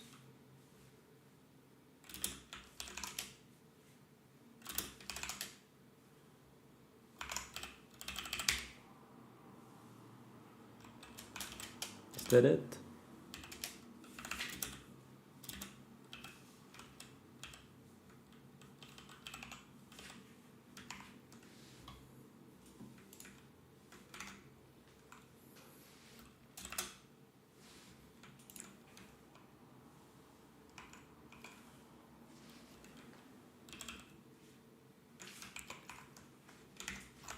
Transition image layout.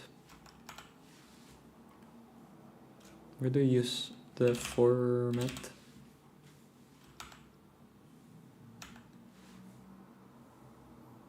Okay. That's what I thought. It's not used.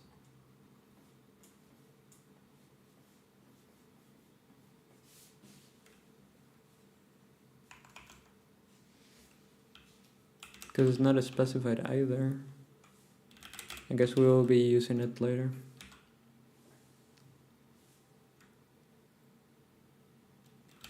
So Vulkan.h has this. Yeah. And we already removed it from here. Subchain support details. Okay.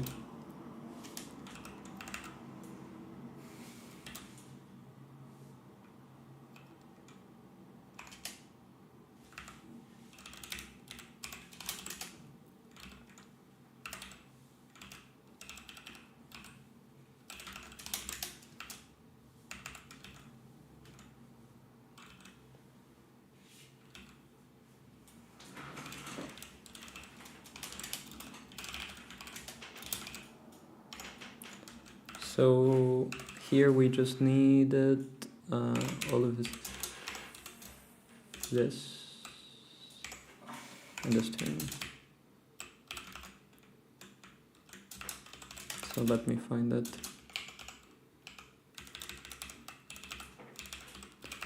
Read shader goes over here. Create shader module. We keep that on there.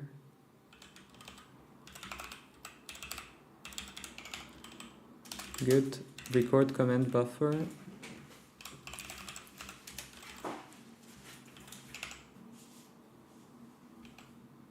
Wait, why is this on here? No, record comment. Well, it's not initialization anymore, right? So I guess it's fair.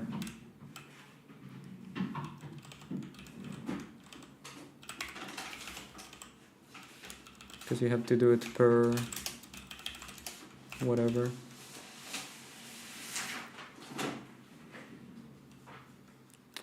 But I need indices and their size.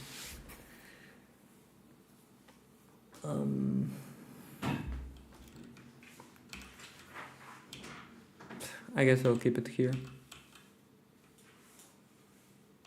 Because where else do I use indices in here?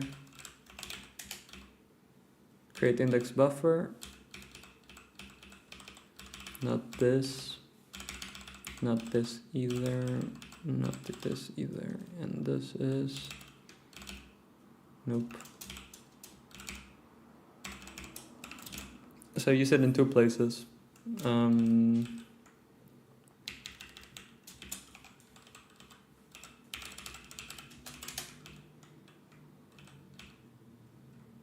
But it's better to keep it here.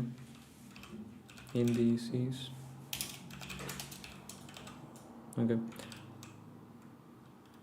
So create command pool. We also... Oh wait, because this is create command pool.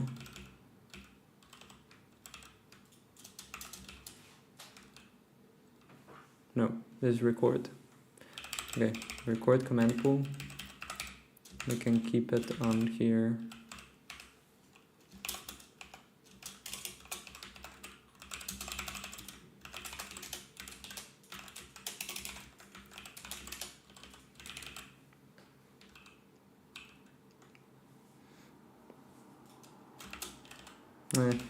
You know what? I feel like I should have everything in one big file. It makes no sense to have it in different files. So instead what I should do is like add a comment on where each of these start. So these are utility stuff. And we can add utility at the end.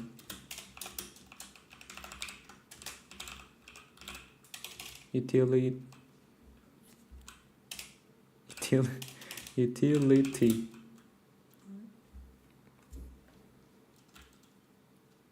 functions.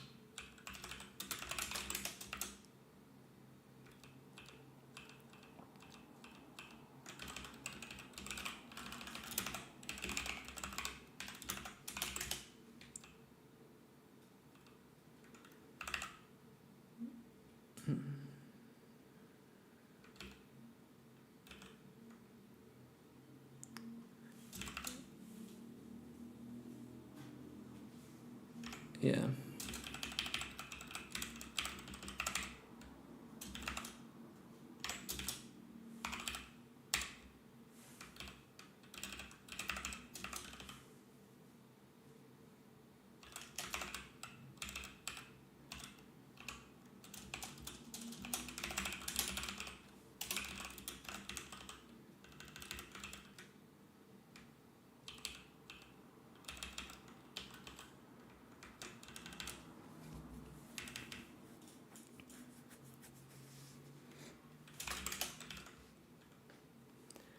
So now we can remove that, and actually, okay, we have this clear and clear.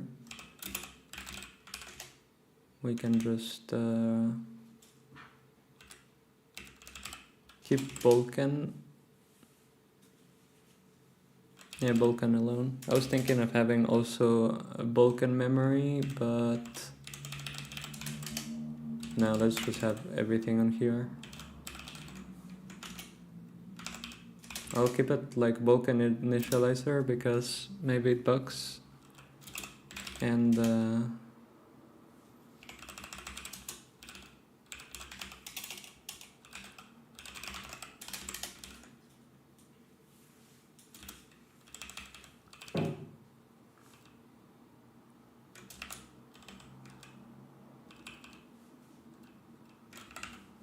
yeah, so we have this and then we have memory, so let's add this at the bottom two.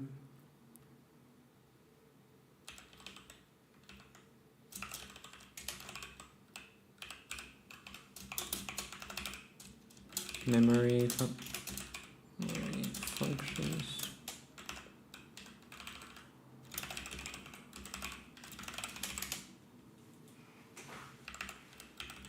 And here in Vulkan initializer, we can have memory functions.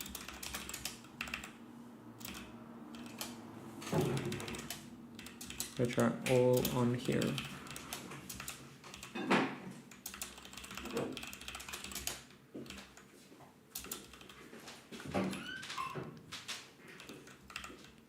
And then the rest of this is initialization functions.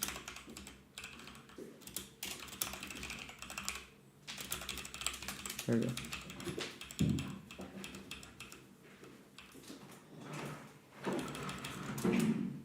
So it's a lot easier. I can just go memory functions and I find it, initialization functions and memory functions. And this we can remove it.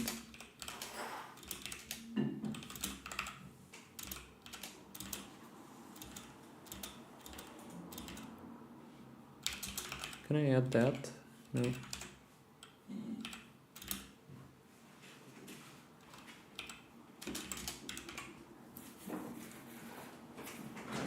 Okay, there we go.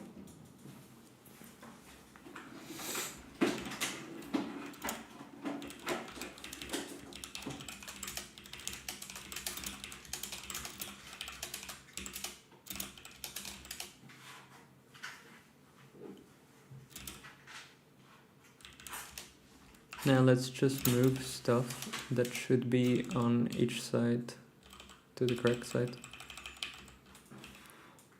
So this is all initialization. Yep. Then cleanup. I guess we can create that. Cleanup functions.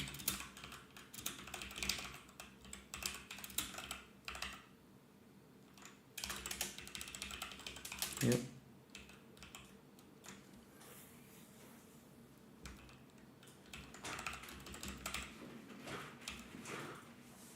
And then for recording command buffers and whatever, utility is inside of utility functions, yeah.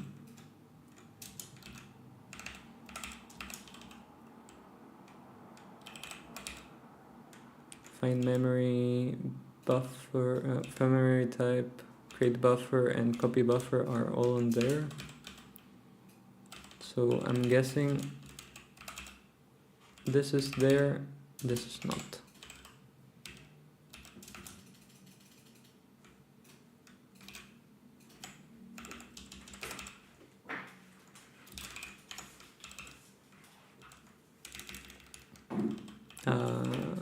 So weight and minimized should be after this.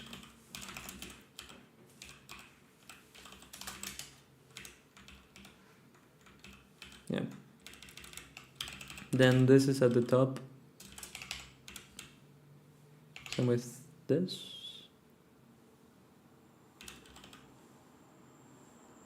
Yeah, I guess this is also part of recording.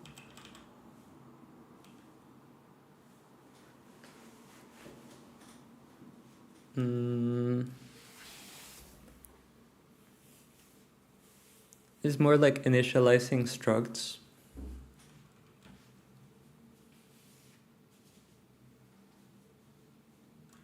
What could it be?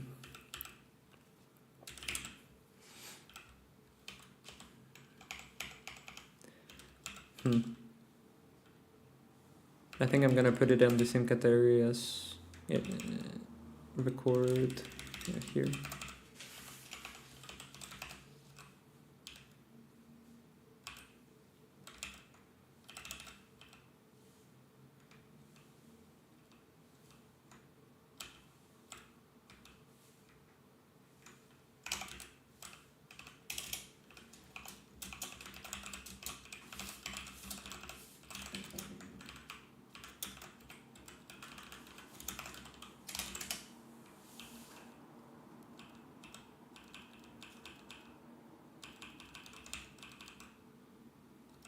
Cleanup functions go there. Create image views should go above. Create shader module, yep. Frame buffers. Create command pool, everything.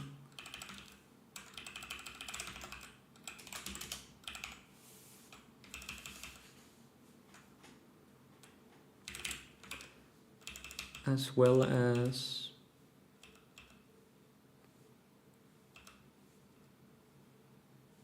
okay, record that. Same goes here, and then wait on minimized. Do we have it twice? No.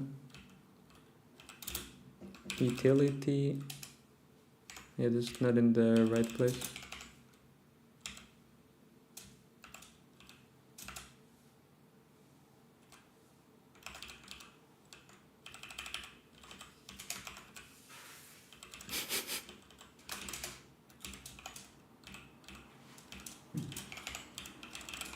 We can remove that. And this is all initialization. Create texture image view. Yep.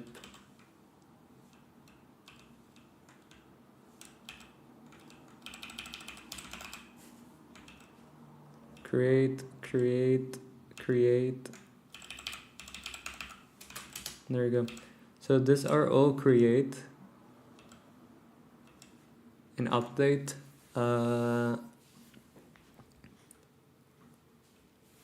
Update could go on record.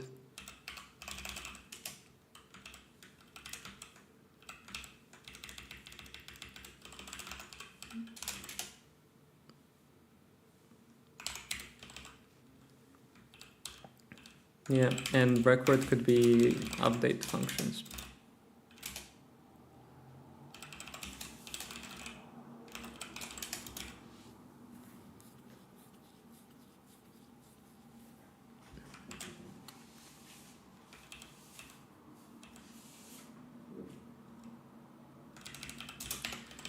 Then this.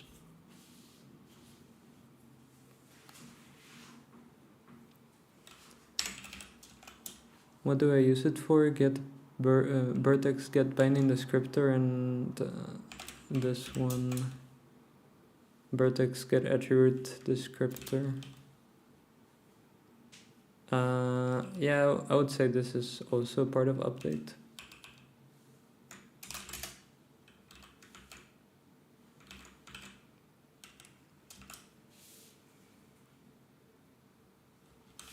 Hey, thanks for the follow, Light19.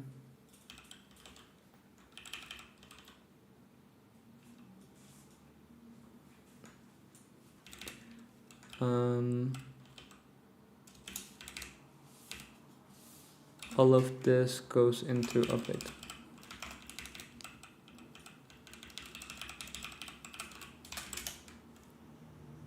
And this is more like creation, so initialization is good.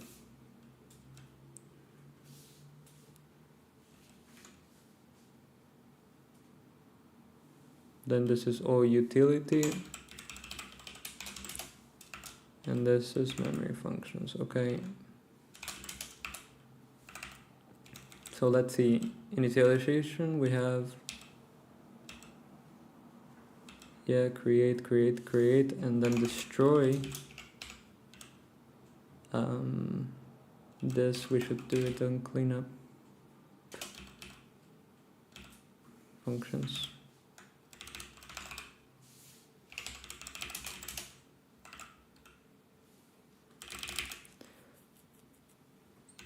So create, debug callback, get required extensions,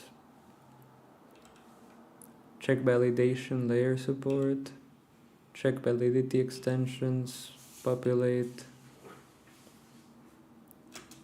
Populate is kind of like, but it's like a utility function for initialization functions. So just keep it there.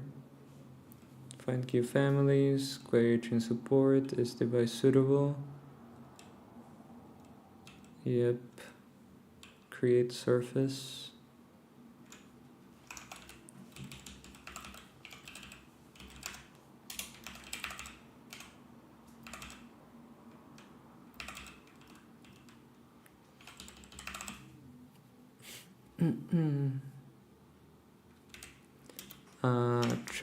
Choose swap surface format. All of this also. Recreate, create,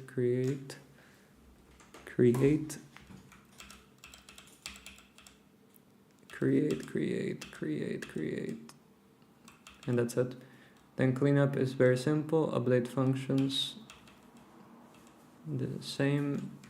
Utility functions, create image, copy buffer, that, read shader, and wait to minimize, and then memory functions. Okay, there we go. Now I need to see if it works. It's failing on. Okay, makes sense.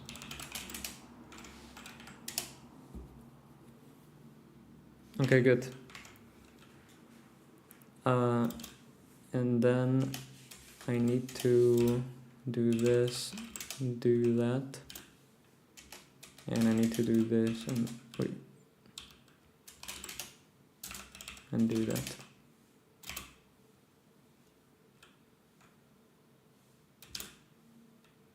And same with this. And probably same with the yeah. Vulkan.c. Okay, finally.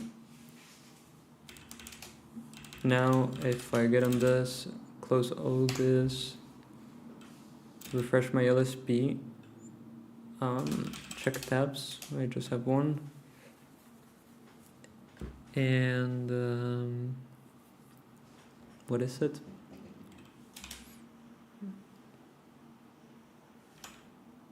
Yeah, I save all of these files just in case. Then finally execute all of this. It works correctly, but it's forgetting to... Okay, yeah, because we're not freeing image view, but that's normal.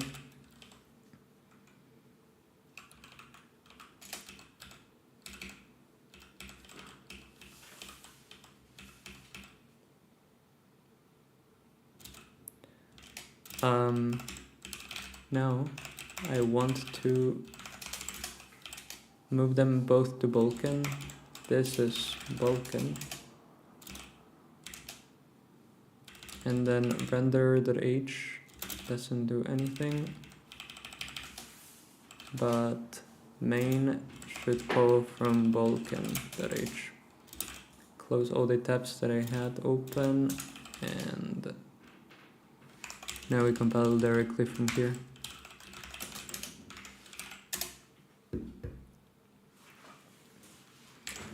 There we go. And now I'll just skip this huge file instead.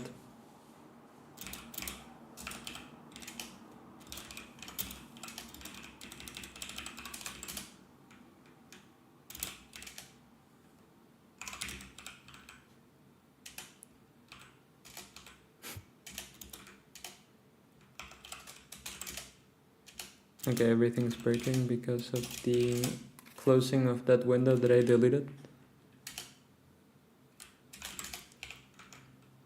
Just to make sure everything is good.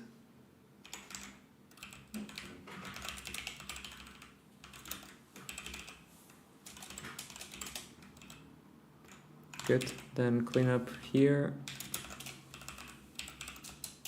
Functions.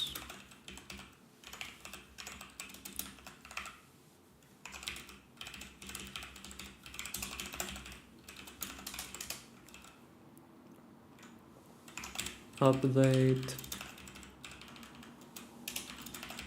functions, and then utility functions. Forgot to do that there. Yeah, and find memory functions.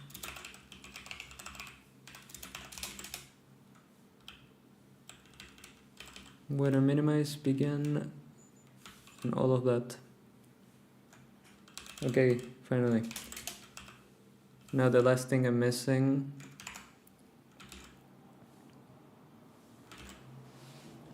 is creating an abstraction for create image view.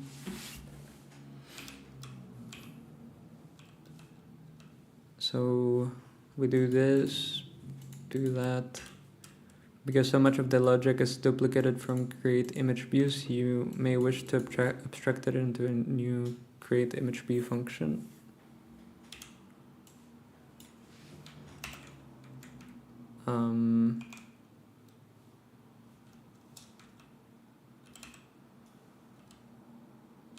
Which I'll add it right after this.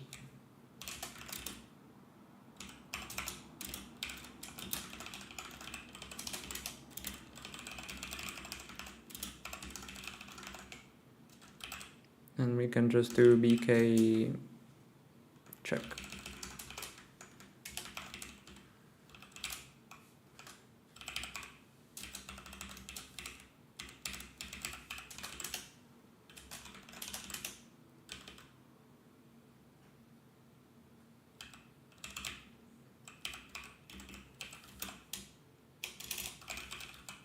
And result.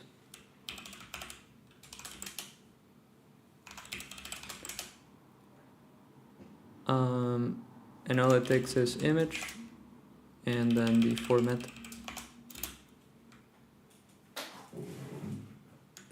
So now instead of calling create image view, wait, what? Create texture image view.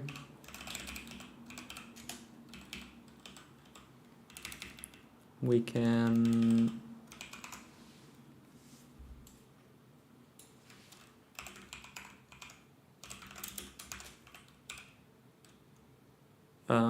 render.texture view, create texture view, and the texture image is render.texture image. Right, and then the same thing for image view.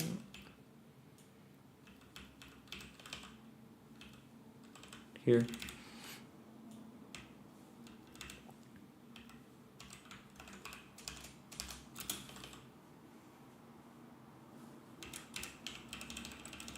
Here we do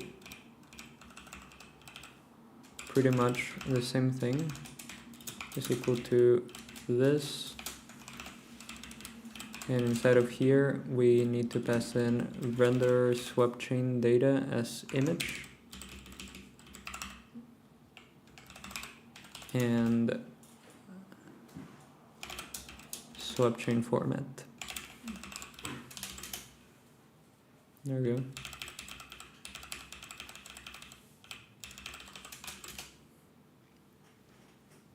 Much better. Now if I call normally, good. Why didn't this break, by the way?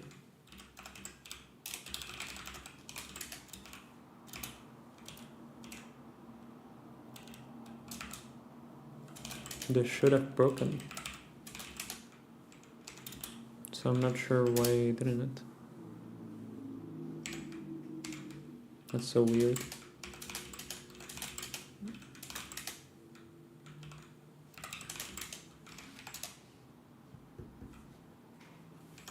Okay. I guess it's good to have this many files only. And then create image views. Create image views. Becomes the same thing. Make sure to destroy the image view at the end of a program right before destroying the image itself. Texture image. So texture image, yeah, here. View, the same thing, but destroy view. Well, I can just this and this, so I don't have to redo the entire thing.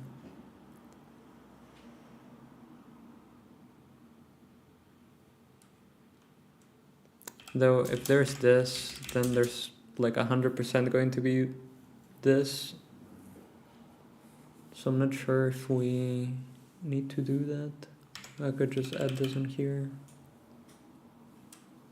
I'll just keep it like this for now.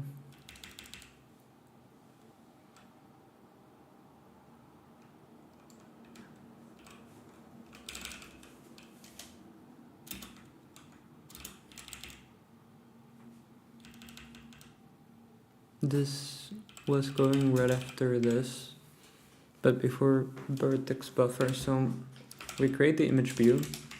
Now if we do the entire thing, we get no validation errors. Good. Now we have to do samplers. So it is possible for shaders to read texels directly from images, but that is not very common when they are used as textures. Textures are usually accessed through samplers, which will apply filtering and transformations to compute the final color that is retrieved. These filters are helpful to deal with problems like oversampling, considering a texture that is mapped to geometry with more fragments than texels. If you simply took the closest texel to the texture coordinate in each fragment, then you get something like the first image. Right, so it needs to match it. If you combine the 4 closest texels through linear interpolation, then you get a smoother result like the one on the right, which is just blurry. Of course, your application may have art style requirements that fit the left style more, like Minecraft, but the right is preferred in conventional graphics applications, or like any pixel art game. A sampler object automatically applies this filtering for you when reading a color from a texture. So it's like OpenGL, you also have to add that to textures. Undersampling is the opposite problem. Where you have more texels than fragments, this will lead to artifacts when sampling high frequency patterns like a checkerboard texture at a sharp edge.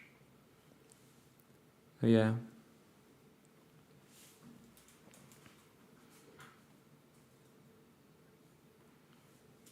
As shown is in the image on the left, the texture turns into a blurry mess in the distance. The solution is anisotropic filtering.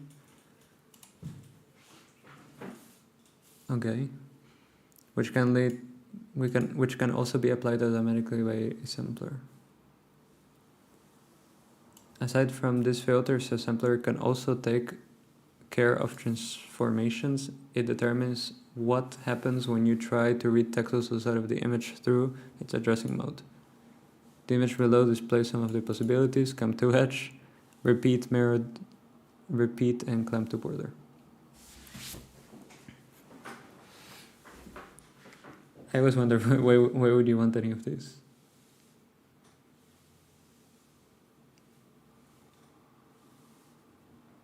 Like repeat seems like the most useful one. Yo Lebowski, what's up, Ange?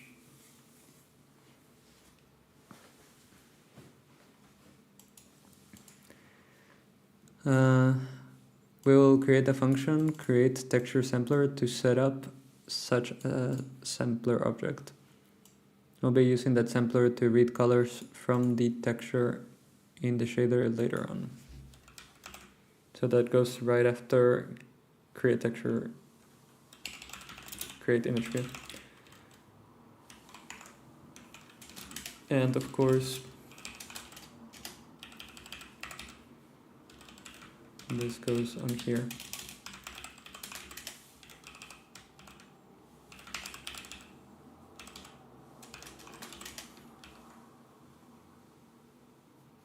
Everything fine, dude? What about you? I'm good.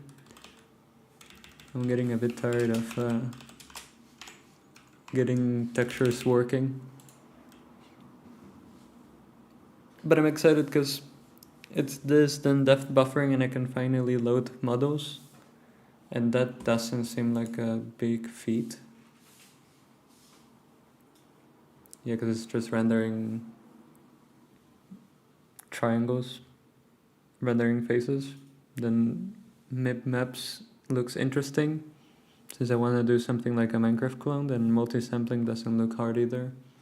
So I'm like almost done pretty much. Vulkan pretty scary? It is. It is.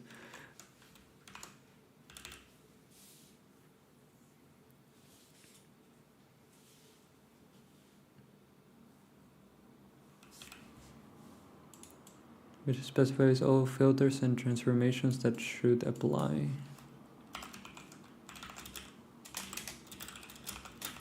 So they do make filter linear. The mag filter and min filter fields specify how to interpolate texels that are magnified or minified. Magnification concerns the oversampling problem described above, and minification concerns undersampling. The choices are BK filter nearest and BK filter linear, corresponding to the modes demonstrated in the images above. So let me see this filtering linear, and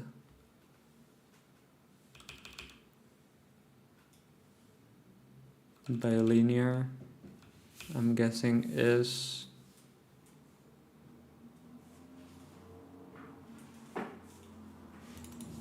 nearest, right?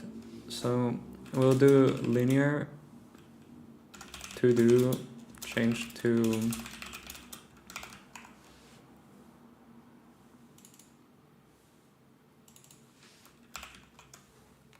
nearest.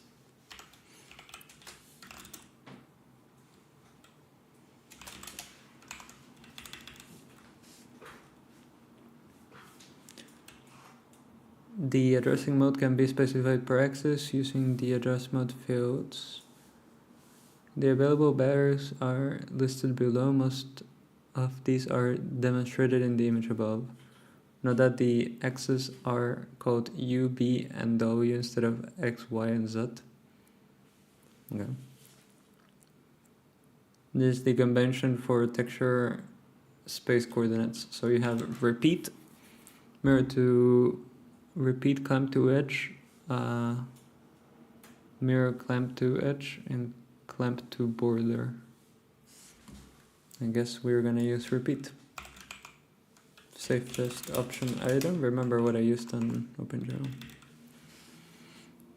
doesn't really matter which addressing mode we use here because we're not going to sample outside of the image in this tutorial. Yeah, like that's what you would never want to do anyways, right?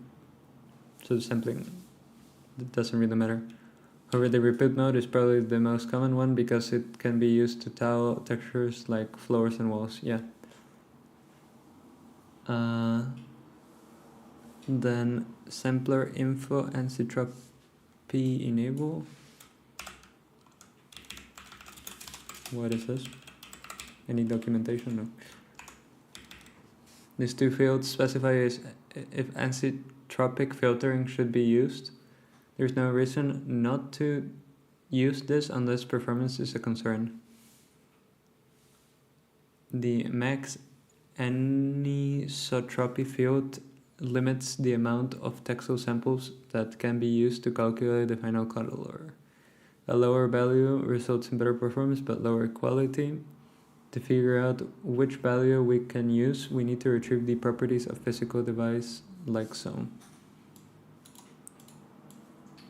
Get physical device properties. Aren't we calling this somewhere already? That is for time, okay.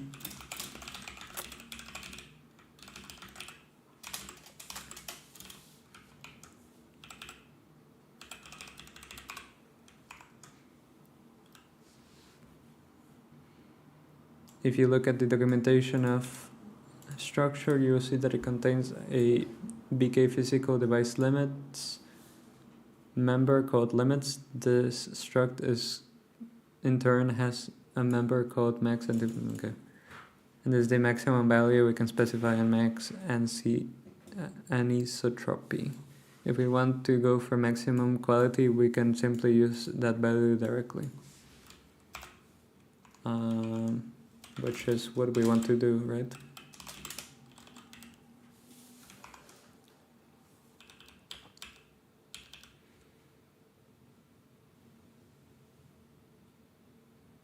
This is what you don't have in Minecraft, so patterns look a bit weird, so I want it.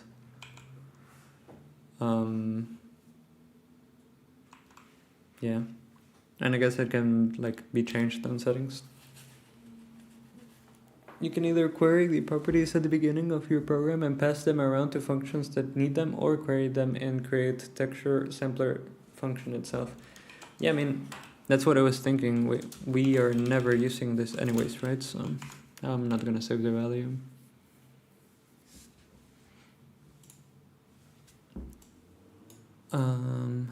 The border colors field specifies which colors return when sampling beyond the image with clamp to border addressing mode. It is possible to return black, white, or transparent in either floats or int formats. You cannot specify an arbitrary color.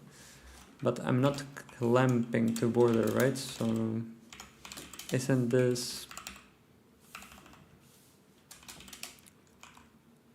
not necessary? The border color field specifies which color is returned from when sampling beyond the image with clamp to border addressing mode. It is possible to return black. Yeah, so we already read that.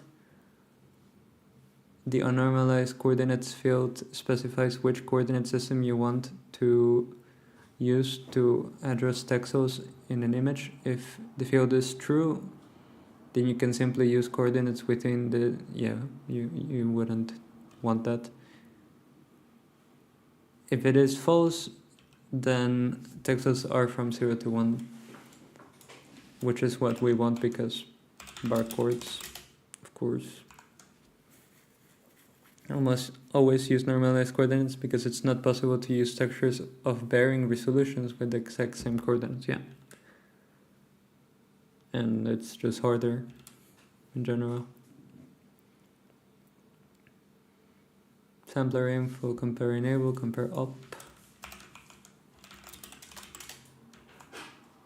If a comparison function is enabled, then texels will first be compared to a value, and the result of that comparison is used in filtering operations. That is mainly used for percentage closure filtering on shadow maps. We'll look at this in a future chapter. Okay, so not necessary yet. Also, I'm wondering, like,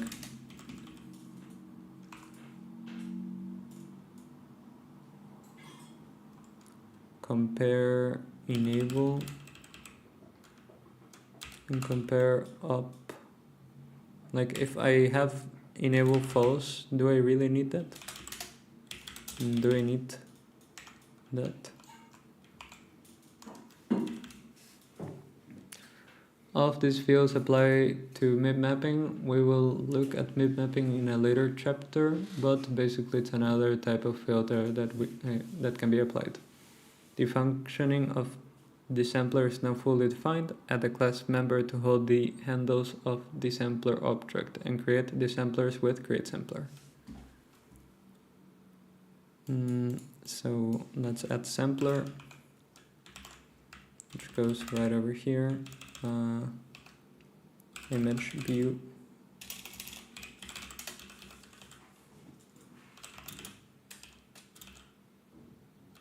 Not this. This. And we set this right above this since it's related to that. Yeah, so then bk check, and here goes our bk create sampler, whatever.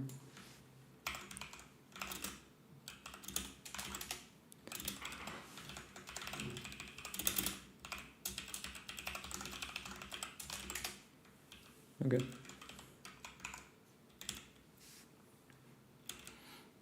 Note that the sampler does not reference a bk image anywhere. Right? The sampler is a distinct object that provides an interface to extract colors from a texture. It can be applied to any image you want. Right, so I'm guessing I'll add it on the pipeline. This is different from many older APIs which combine texture images and filtering into a single state. Destroy the samplers at the end of the program when we'll no longer be accessing the image.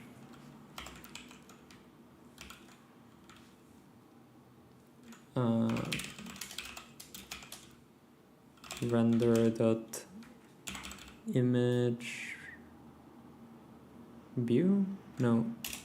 Texture image sampler. Texture sampler.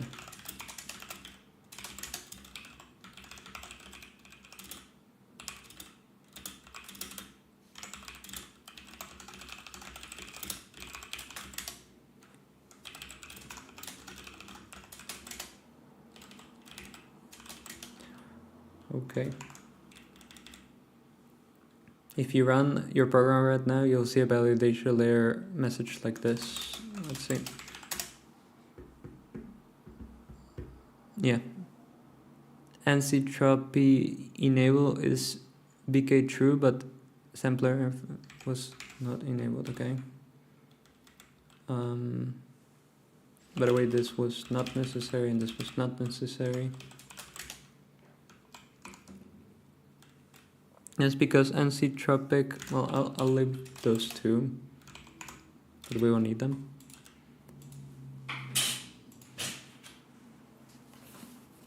That's because anisotropic filtering is actually an optional device feature. We need to update the create logical device function to request it. Create logical device. Yeah. And this is on device features, right on here. We init to 0 and request it. And even though it is very unlikely that a modern graphics card will not support it, if we should update is device suitable to check if it is available. Supported features. That is on is device suitable.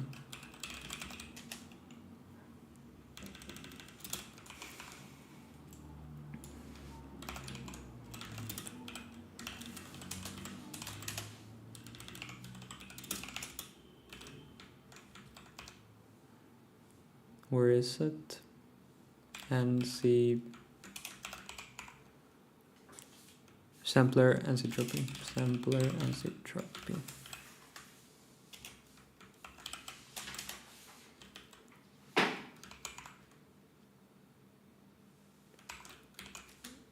So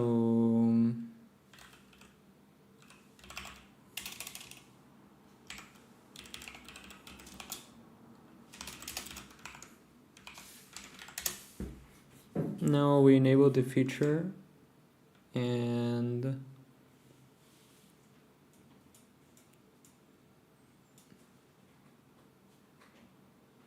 invalid BK image object if image view is not BK null handle. Okay, I think I'm destroying it twice.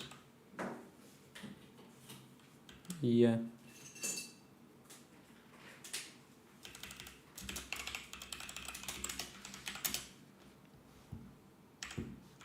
Okay.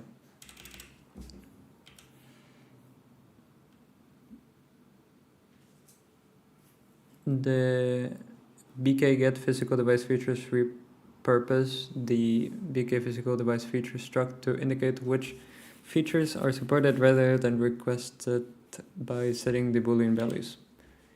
Instead of enforcing the availability of anisotropic filtering, it is also possible to simply use it by conditionally setting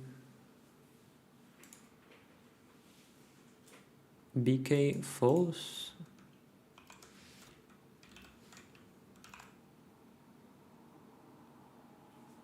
Right.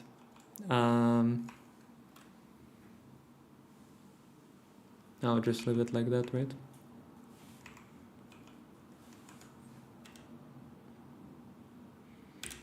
In the next chapter, we'll expose the image and sampler object to the shader to draw the texture on the square.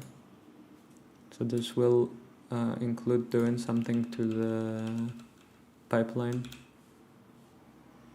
I'm sure.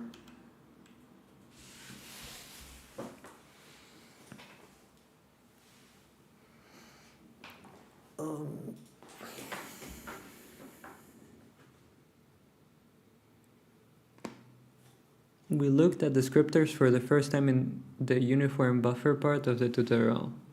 Wait, before we start this, I'm gonna get some water, hydrate, and come back. Be right back.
Okay, we're back.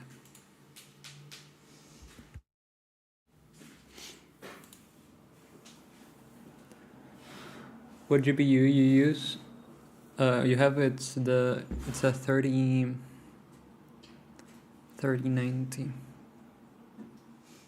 Wait, what am I saying? It's a 3070. Yeah.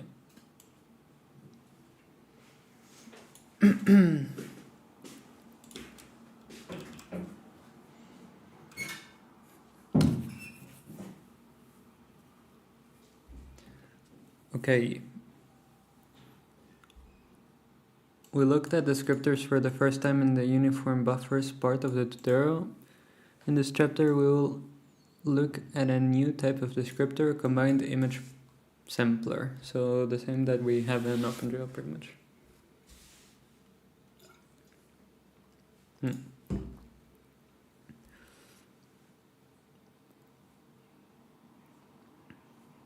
This descriptor makes it possible for shaders to access an image resource through a sampler object like the one we created in the previous chapter.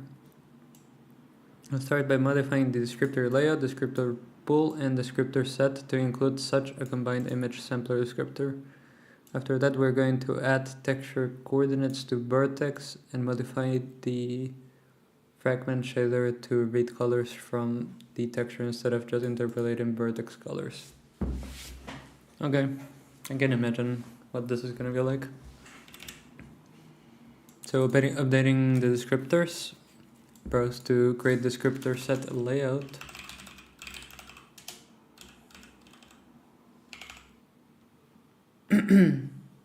Hello Psyops, what's up?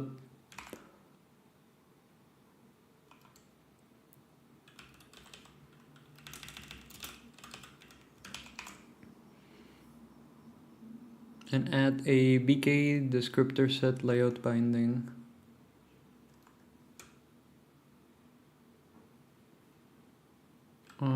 So we had sampler.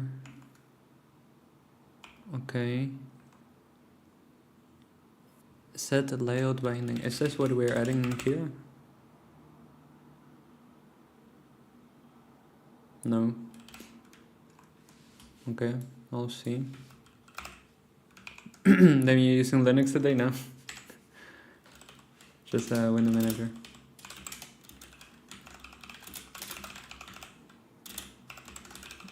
I like that everyone thinks I'm on Linux. So excited for the change, and then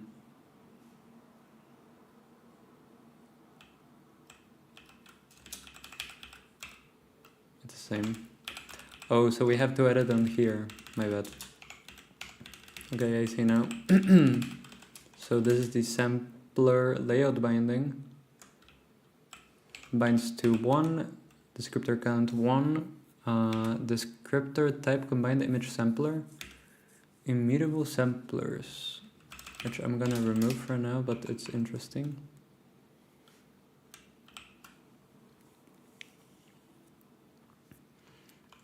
And then when binding here, it creates an array of bindings. Let's see. I'm just gonna comment it. So instead of an array, I can just this and 2. Oops. Oops again. This is UBO layout binding and sampler layout binding. Layout info starts like this. BK structure type descriptor set layout create info. We pass in the bindings, and we can just, like always, bindings divided by size of bindings 0 U32 UN32, and we get it.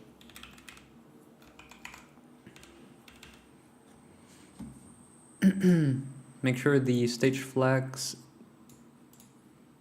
where is it? This is for fragment, yeah, right, because we're setting the colors there.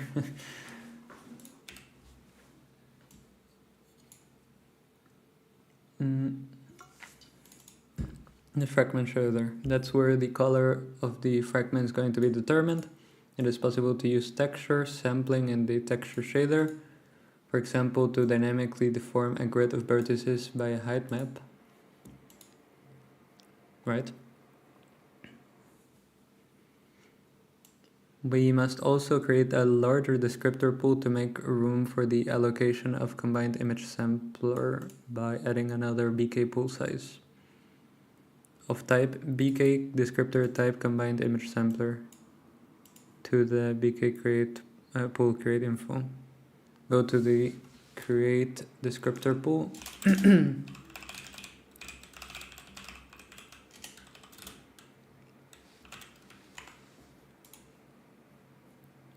And we do the same thing.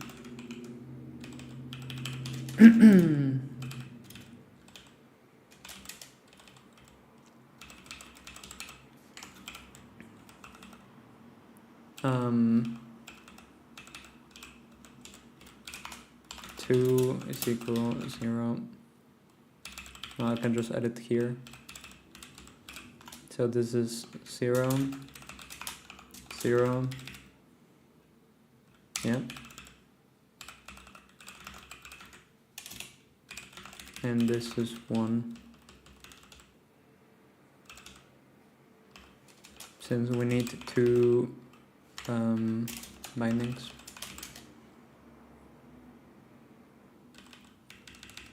And then back again, we do sizes, remove that, and then we size off pool sizes divided by size of pool sizes 0, E32,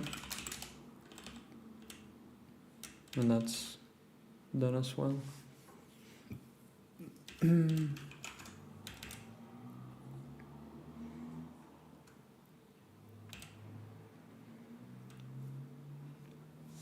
Inadequate descriptor pools are a good example of a problem that the validation layers will not catch.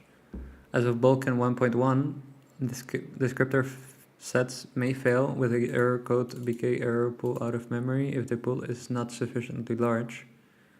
But the driver may also try to solve the problem internally. This means that sometimes, depending on hardware, pool size, and allocation size, the driver will let us get away with an allocation that exceeds the limit of the descriptor pool.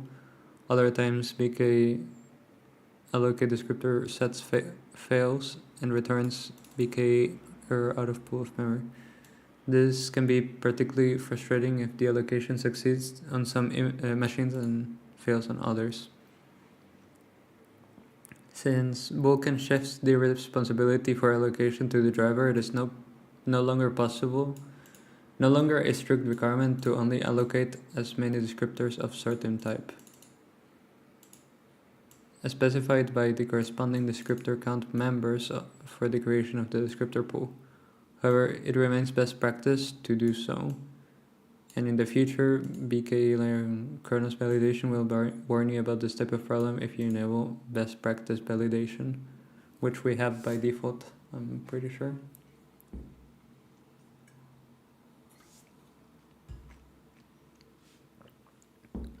The final step is to bind the actual image and sampler resources to the descriptor in the descriptor set. Go to the create descriptor sets function.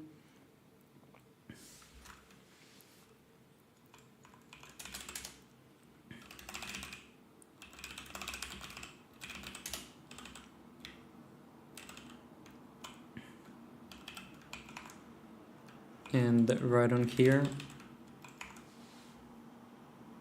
we create another one.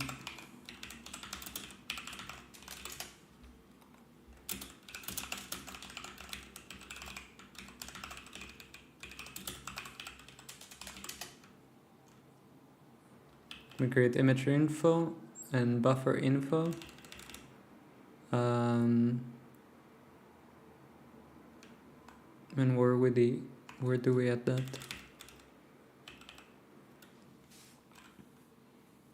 The resources for a combined image sampler structure must be specified in a BK descriptor image info struct, just like the buffer resource for an uniform buffer descriptor specified in BK descriptor buffer info.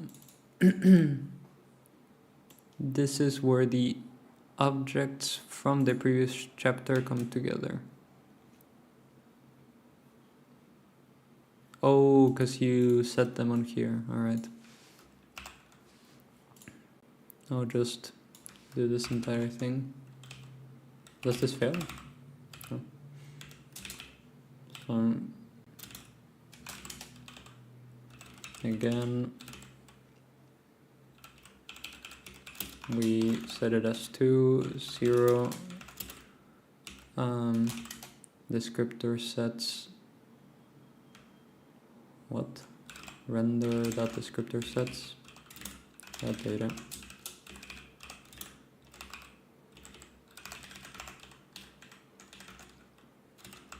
Render null. This doesn't have size, and the size for this is calculated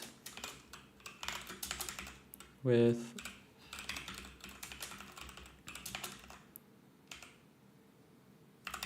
wait, what does it need? Count, no? Yeah. Divided by the same thing. 0.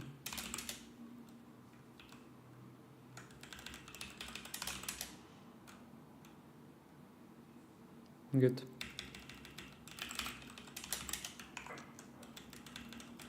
Descriptors must be updated with the image info, just like the buffers. This time we are using the p image info array instead of p buffer info.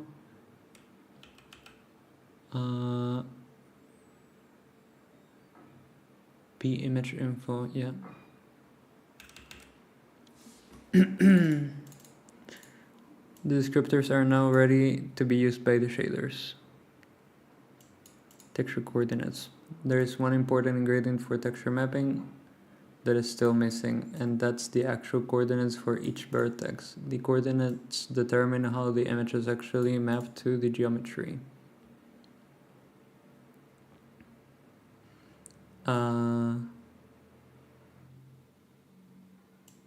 Yeah. So that's on vertex now. Where do I have my vertex? Oh, here. Vertex. Oh, where do I have my vertex? So is this 2D still? Yeah. So they still have color. We don't really need color, right?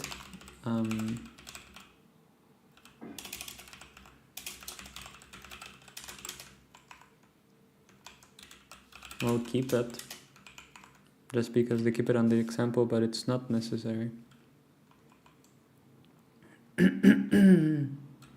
So this is on here. We are missing this field, but before that, we have... Oh. Yeah, here.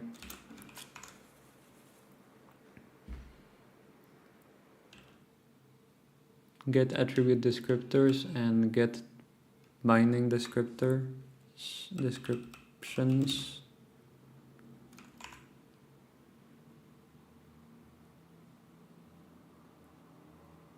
Get attribute descriptions. So we need first of all get binding description. And it's the same 0 size of and input rate vertex. And then we return it. And this stays the same until here where we have text chord. And we give it the offset.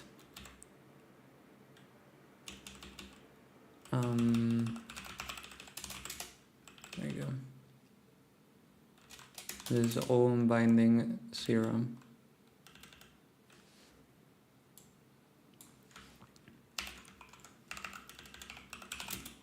Back to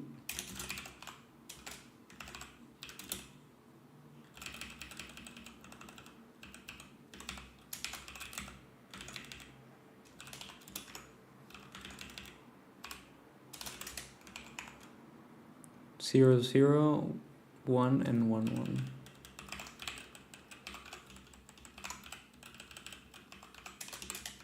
Is that it?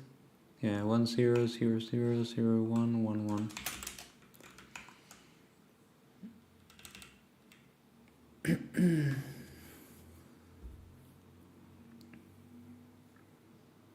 Alright, in shaders we have this new thing.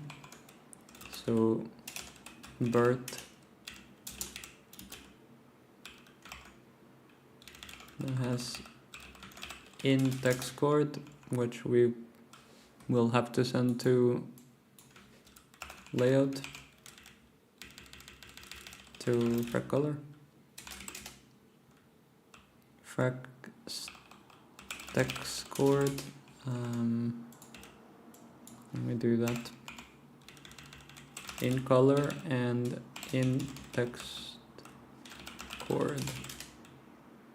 And then in here we need to take in that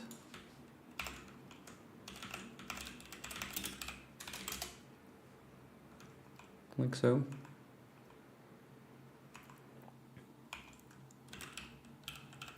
I'm gonna do in text chord to keep it.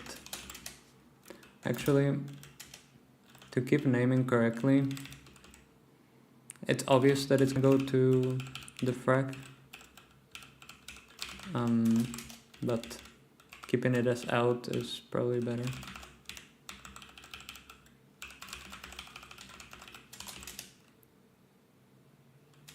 Yeah. Let's revert and then in frac color. And then we need to, okay, we won't do anything. That's the start.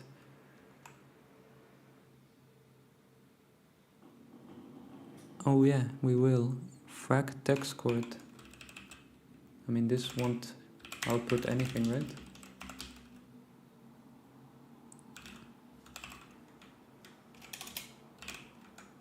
Text chord and 0.0. Yeah, this will just do that.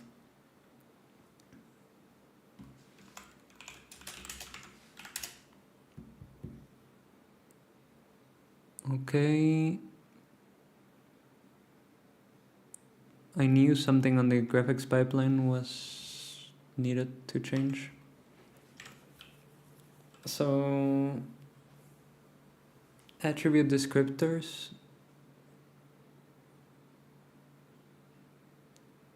Let's see. Maybe I did not save it. But vertex attribute descriptor. Here it is. So I'm setting it to 2 and it's 3. Now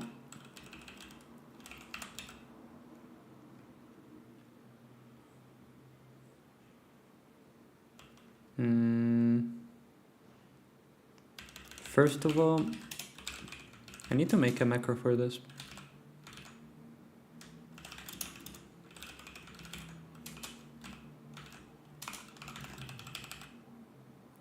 Like, it's very simple. And it could be array length or something. So first of all this, second of all that. Yeah.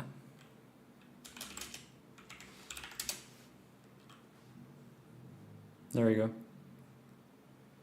Cool.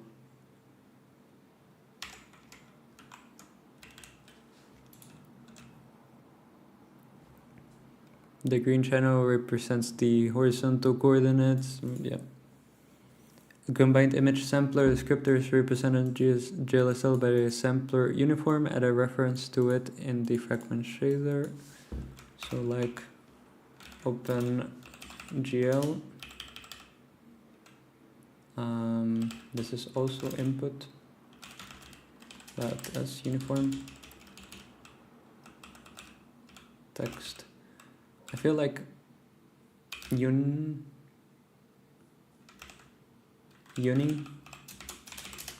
yeah, something like that. And then we have to do texture, but let me see if I remember.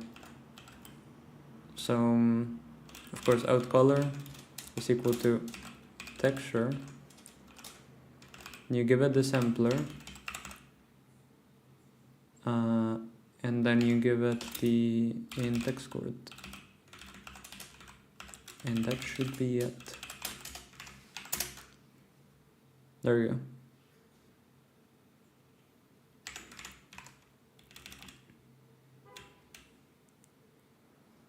Textures are sampled using built-in texture function. It takes a sampler and coordinate as argument. The sampler automatically takes care of filter range informations in the background. You should now see the texture on the square when you run the application. Try experimenting with addressing modes by scaling the texture coordinates to higher values than 1. For example, the following fragment produces the result in the image when using mode repeat. This is when you multiply it. What happens when you divide it? Right, you get half of it. And then multiply by 2 and then you get the repeat. Okay. You can also manipulate texture colors using the vertex colors, yeah. Like this returns back 4. So you could back 4 this.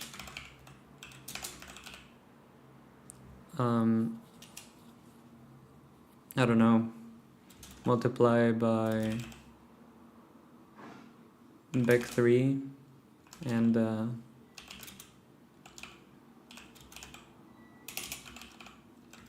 can I do this? Yeah. What happens if I do 2? Does it look more red? I feel like it does. I mean, this is already normalized, so what happens if I do 1 1 there? I don't know.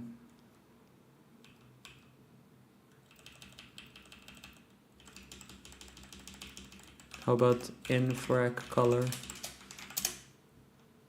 No, I don't think it's working. I guess we have to do RGB multiplied by that and then 0.0 let's see. Oh, there we go.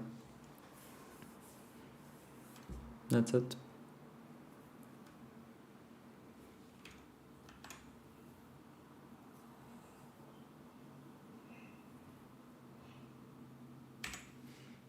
Cool. Oh, this is what they did. Yeah. You now know how to access the image in shaders. This is a very powerful technique when combined with images that are also written to in frame buffers. You can use these images as inputs to implement cool effects like post-processing and camera displays between the 3D world. Finally. Okay. We got until here. This is what I wanted to do today. I wanted to also do depth buffers, but the chapter is pretty long and I'm already kind of tired and have to eat, so I'll stop the stream now. Thanks for everyone that came to the stream, and I hope you guys enjoyed the stream. I don't know. I'll see you guys later.